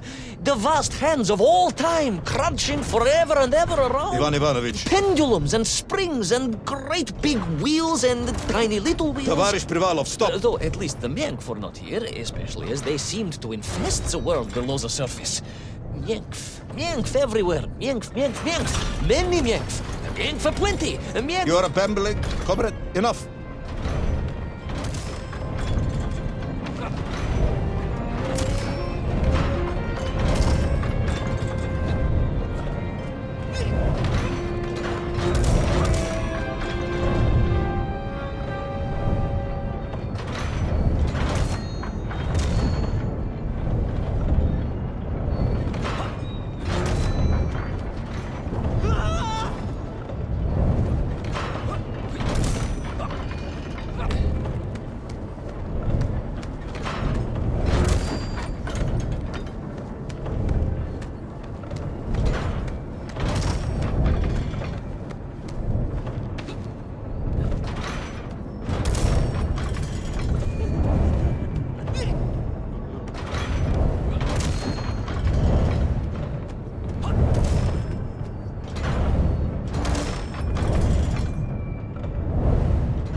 But where was Toll?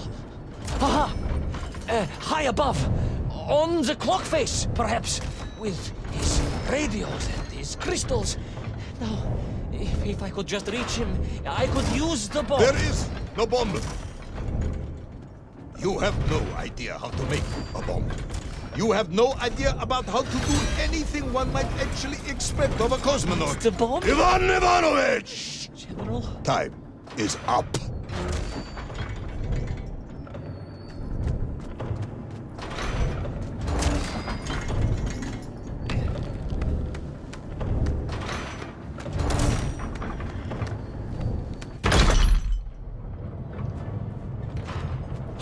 Stop talking, Tavarish.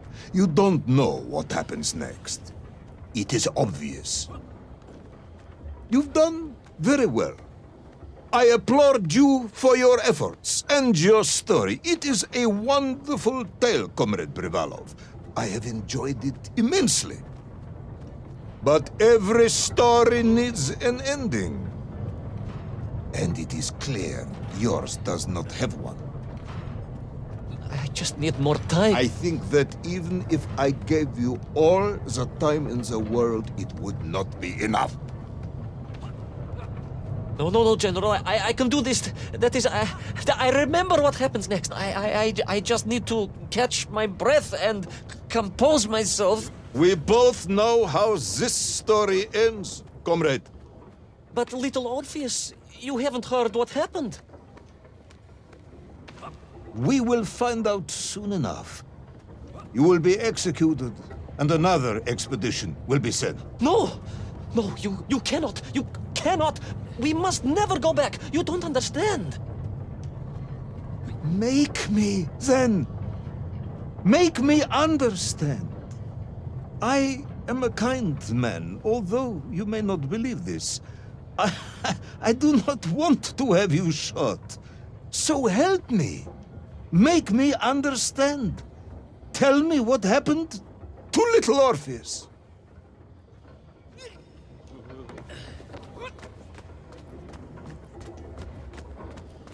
It was... Ivan Ivanovich? It was...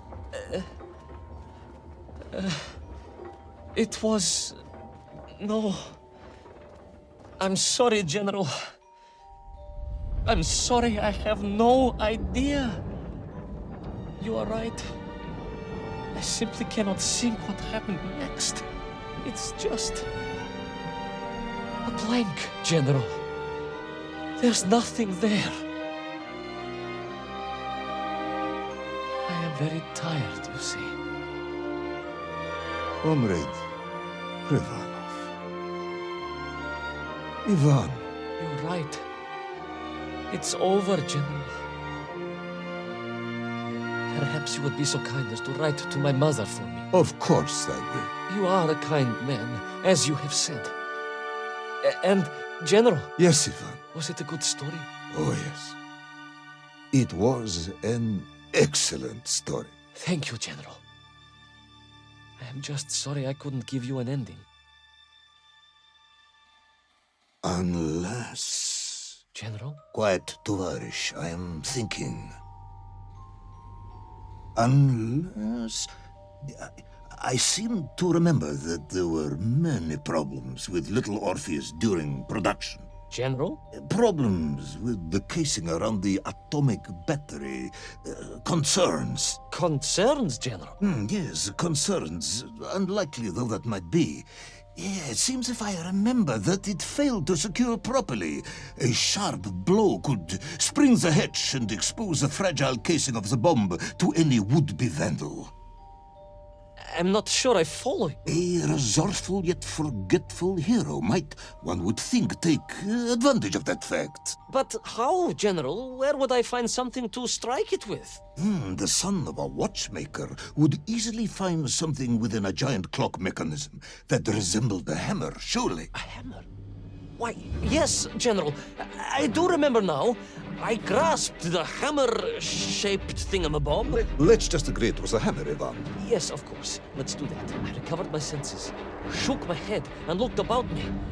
In my distracted stupor, I had climbed further up the tower than I ever thought possible. In front of me was the clock face, and I gazed out through it at the sheer expanse of history. And I knew whatever happened next... happened next? The hand of destiny had fallen upon your shoulder. Yes! It what an extraordinary hand it was.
And so, Toll was defeated. Little Orpheus destroyed, the bomb lost forever. Not just that, General. In that moment, time sprung back to its proper shape, and I found myself once more in Plutonia, as the start of my journey. But the wound in the interior sky was gone. The drill was gone. It was as if I had never been here. And they were nymph, free and happy, without the tyranny of Toll, free to pursue their simple lives. But we can never go back? Never, General. One drill, one metal sphere, one lone cosmonaut was nearly enough to destroy time and unleash the tyrant Toll upon our world. Who would think an innocuous beeping radio housed in a ball of metal could change the world so dramatically? Who indeed? But tell me, what of you? And what of your return to the surface? I stayed amongst the Mienf for as long as I could. But I came to realize they had begun to worship me as a king. No, General. I am a good socialist and could not allow this workers' paradise to become corrupted. And so I left that wonderful land for the last time. And then? And then I walked. For 2 years I wandered, always looking for a way home, through lands and worlds almost beyond imagination. Until one day, I emerged, blinking into sunlight, and realized I was home. Until one day I emerged, just like that? You just found your way back to the surface? Well, General, it was a little more complicated than that. There were great obstacles to overcome and terrible challenges to face and incredible lands to explore. Enough, Ivan. Little Orpheus is lost forever. The interior is sealed. You have returned with a story of socialism, triumphing over incredible odds. It is, as I said, enough for one night. Enough for my report, at least. General, if I may... Comrade Ivan Ivanovich Privalov, you are found guilty of all charges brought against you and sentenced to execution by firing squad. However, having listened to your story, I believe you are quite mad. In other words, I find your madness guilty, not you. And we cannot execute madness. And indeed, there are lessons to be learned, even in the depths of this madness. Perhaps the Americans were right to send the chimp after all. So, General? Get out of my sight, Ivan. Go home. Enjoy a state pension as a madman. Just make sure I never see you again. Yes, General. Of course, General. Anything you say. I shall be small and quiet and live a life without excitement and... Out! Until one day I just emerged. Oh, very good, Tavarish. Very good indeed.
Laika.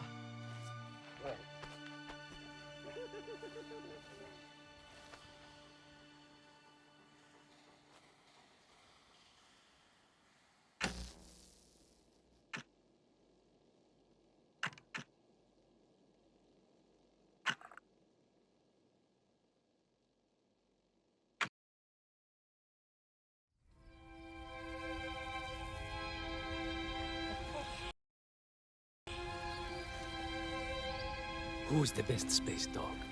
Oh, где моя хорошая, хорошенькая моя, ты просто космическая. Eh? Who's the best hairy cosmonaut? It is indeed a lovely sunset, and it reminds me of the skies of Peru. I didn't? I never told you about the wonderful Sky City?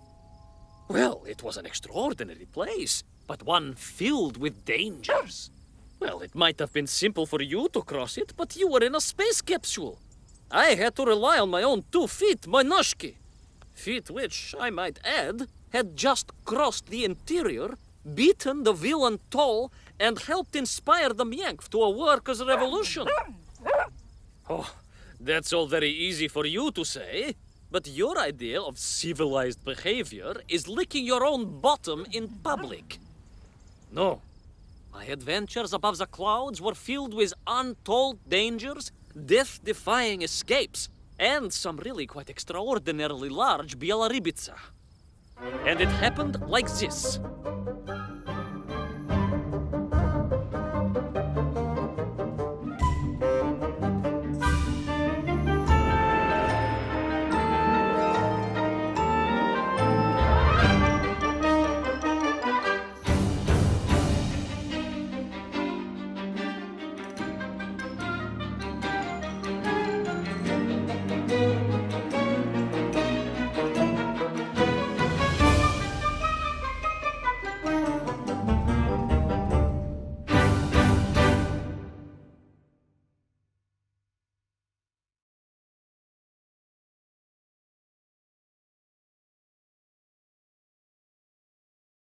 Weeks had passed since I left Plutonia, and one evening, exhausted, I simply fell asleep at the foot of a strange windmill. And when I awoke, well, that thought didn't cross my mind. I was exhausted after all. This is beside the point, my nosy canine friend. What matters is this. When I awoke, the windmill and the ground around it had been carried high into the air. What magic was this? Что за магия? As unlikely, perhaps, as a suitcase-sized dog orbiting the center of the Earth for many years. Quite.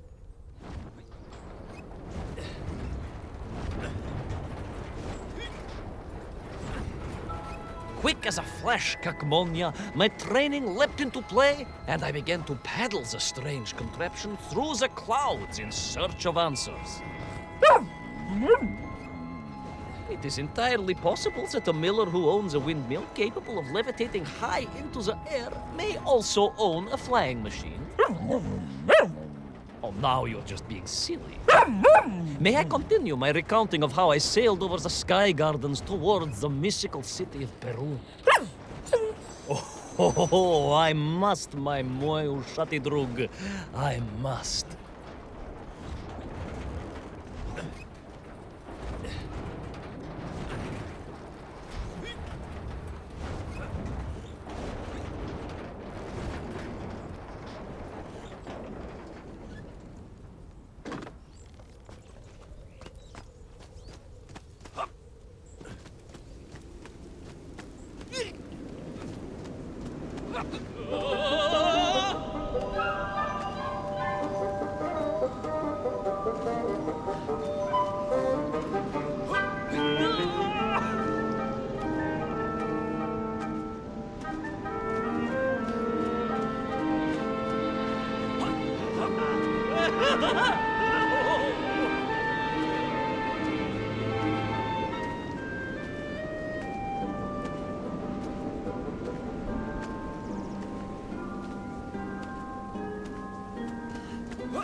What powerful emanations! What mighty gusts!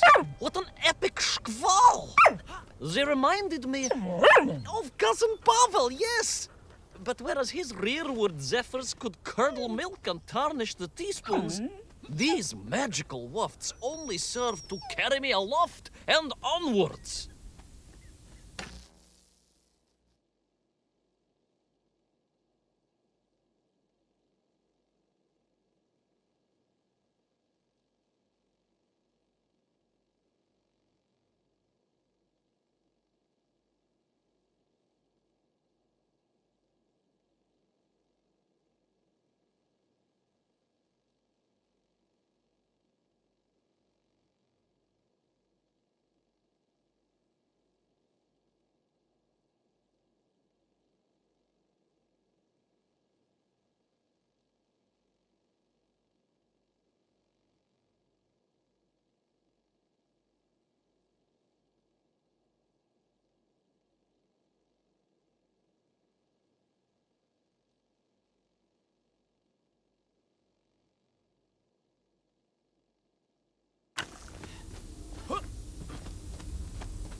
But something was afoot in the gardens of Perun. This horrid muck staining the surfaces and making my nose curl. Yes, it was positively Pavelian in scent. But it did not belong here. I think I once told you of Auntie Masha's passionate encounter in a cable car with the manganese entrepreneur from Chiatura. Now, Auntie Masha told me that there was a disagreeable stain and smell all around those factories and smelting works. Our industry is not without its dangers. Could it be that the once bucolic gardens of Perun were being corrupted by unchecked pollution? After all, science is a double-edged sword, my bristly confidant. Consider Zemikov. Of course. I apologize. Прошу прощения. Two-headed dogs is perhaps a rather insensitive analogy, but not without justification in this instance. I have seen the blemished lands around Norilsk, but I could not believe that I would find such pollution here. But this was nothing to the true horror of what was shortly to unfold.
That terrible, straszная machina, spewing its poison into the air, had created a monstrous thing. A being. A malignant spoiler of the noble and pure. And it had taken on the form of its prey. Well, of course. No, конечно, I was the prey. The citizens of Perun had clearly long since fled the evilly sentient smog, but I inadvertently wandered into its lair. Oh, I know. Misfortune seemed to dog me. Oh, sorry, I do apologize. To follow my every footstep. But no time to ponder, no time to bemoan the hand that fate had dealt me. No, all that was on my mind was escape, конечно.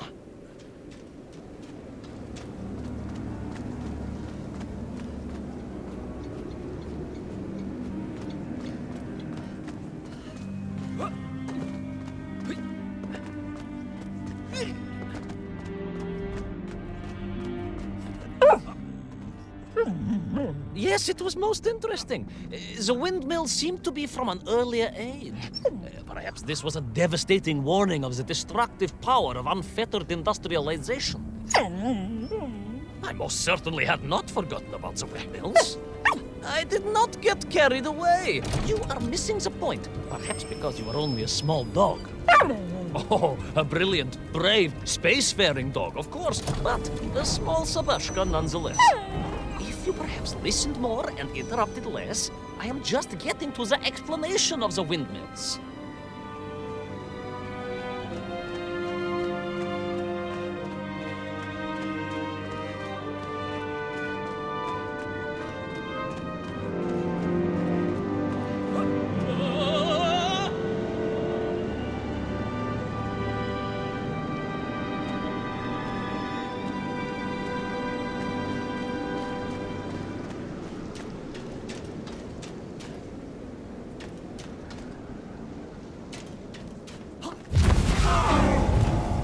My stinky nemesis was back. But more interesting was the change in the city.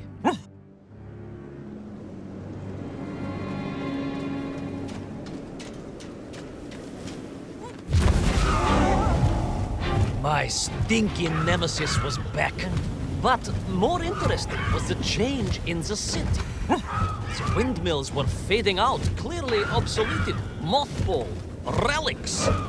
Instead, a sense of an obsession with power was apparent. Vast engines, terrible machines, ever hungry and reliant on the rapid consumption of fuel, the production of toxic fumes and choking gases. Pride, my pushisti compadre, pride, ambitia, ambition, the dark side of science. Zemechov's had too many. Don't be ridiculous, dog. Only a Durak with the intellectual capacity of a ringworm would think windmills are in any way harmful.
Of course, you never had much of a chance to travel.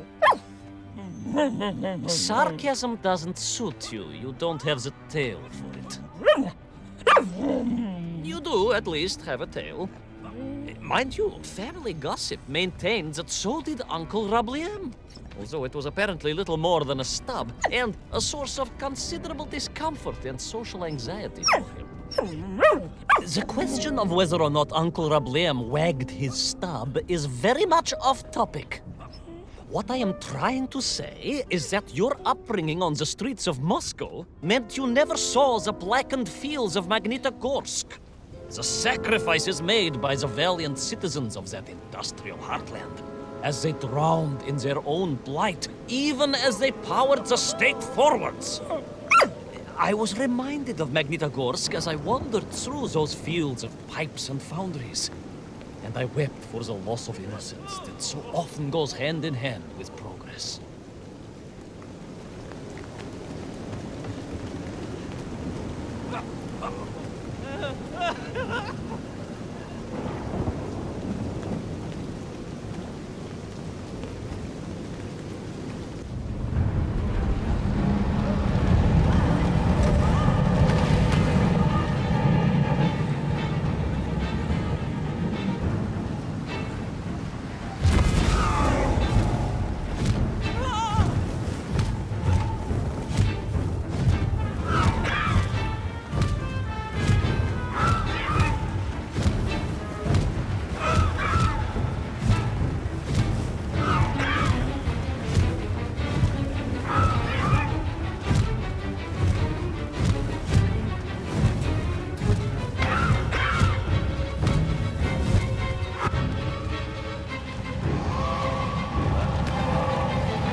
Indeed! I just evaded the slimy, oily grasp of that man-made Vadzinoi, his petroleum stink clogging my nostrils and making my head thump. And I felt a great stirring within me. Yes, much like, I assume, Cousin Pavel. May he never get loose again. But no, quite different. This was no volcanic upbubbling of gastric malintent. No, it was the roaring fires of justice once more ignited within me. I felt a swell of patriotic fervor and knew the hand of destiny had fallen on me once more. Yes, what a hand it was! I could not see this great wonder sink into an abyss of poison and bile. The Perunians may have been forced to abandon their city, but I had saved the world once before and was ready to answer the call again.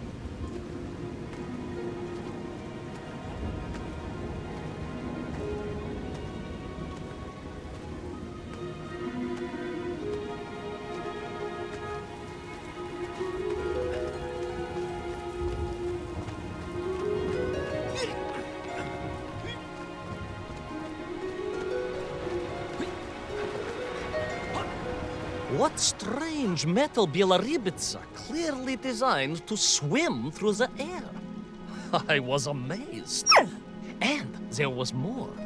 Beneath the fins, I spotted the apertures of hoses and was reminded of the time Auntie Agrafina devised a contraption to water all of her copious algae beds simultaneously with one flush of the toilet by a system of pipes and valves that ran throughout her house.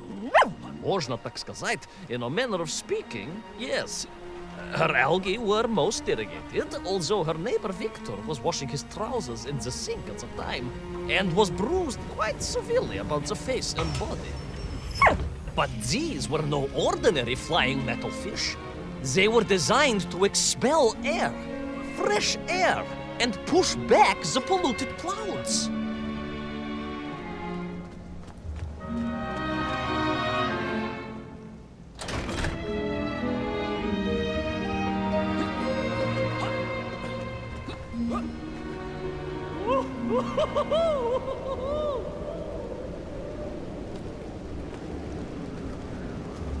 There is, of course, a fine tradition of looking to nature to solve problems of a scientific or military persuasion. Yes, as you well know. My nephew, Sergei... Yes, the very same. Poor lad with his dermatological eruptions. Well, Sergei was stationed recently at Kazachya Bukh, where dolphins... dolphins were being trained as brilliant aquatic agents of socialism. Why not then be inspired by marine life? Why, there is a fish, I have heard, that can shoot jets of water from beneath the surface to knock its prey off little tiny twigs and into its mouth. If you were to tell the average mushroom sheriff that a dog would orbit the Earth, I suspect you would receive a similarly sneering response. No, that is because you are a small, hairy hound of uncertain parentage. I, on the other hand, am a cosmonaut, the product of many months of training, and I realized the answer to pollution was here all along. The Perunians, tragically, had simply never had time to finish their fleet. If only I could find a working, flying fish. If only. If only. Yes. If only.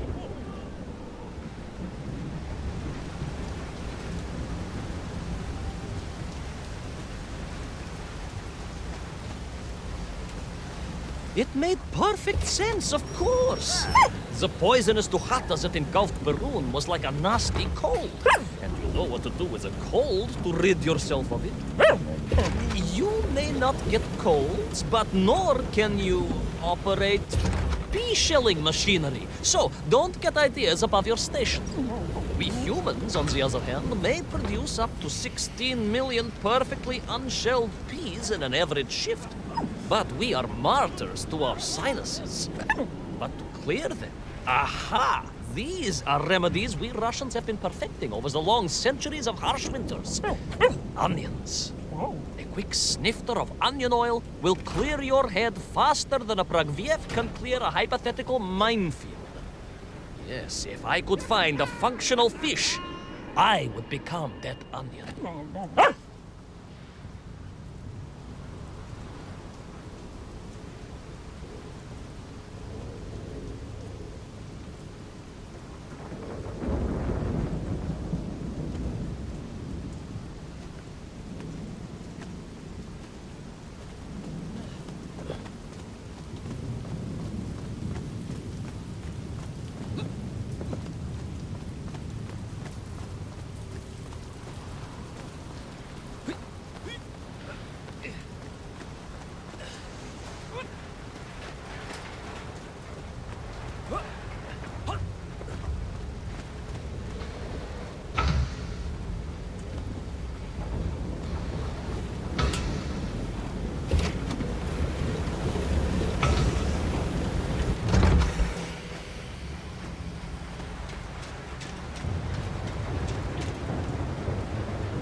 Close.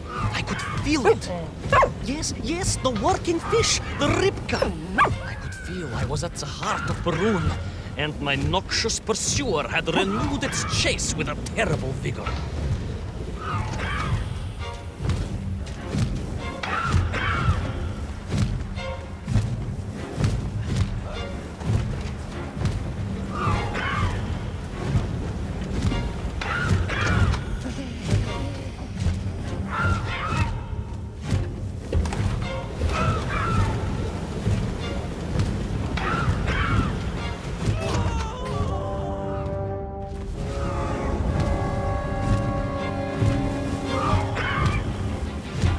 Close. I could feel it. Yes, the working fish, the ribka. I could feel I was at the heart of Perun, and my noxious pursuer had renewed its chase with a terrible vigor.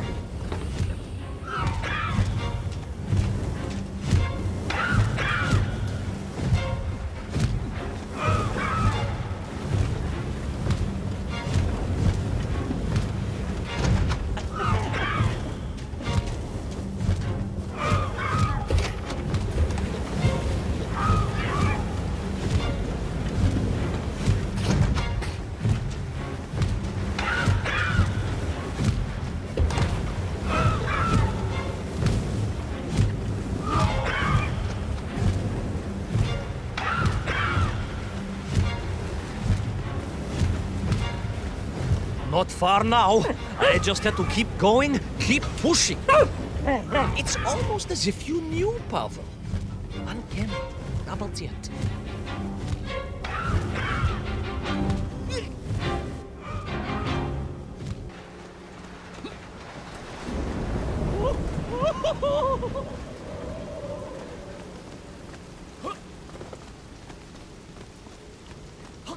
There she was. A beautiful sight. Her scales shimmering in the sunlight, her fins poised for action, her onion cannons primed for a great aerial conflict unseen in the annals of human endeavor. And you are just jealous it was a bigger flying machine than yours. No, bilious pal. It was time for science to fight back. Yes, my hairy compatriot. Actually, onwards to victory!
was a miracle.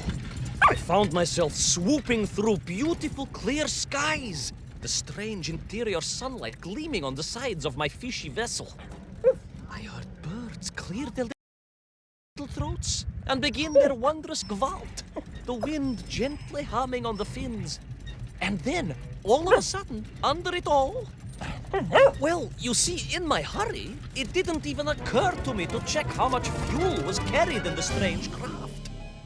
With a horrible splutter, the engines choked and died. And suddenly we were plummeting downwards towards our doom. I did not. A simple mistake that many have made.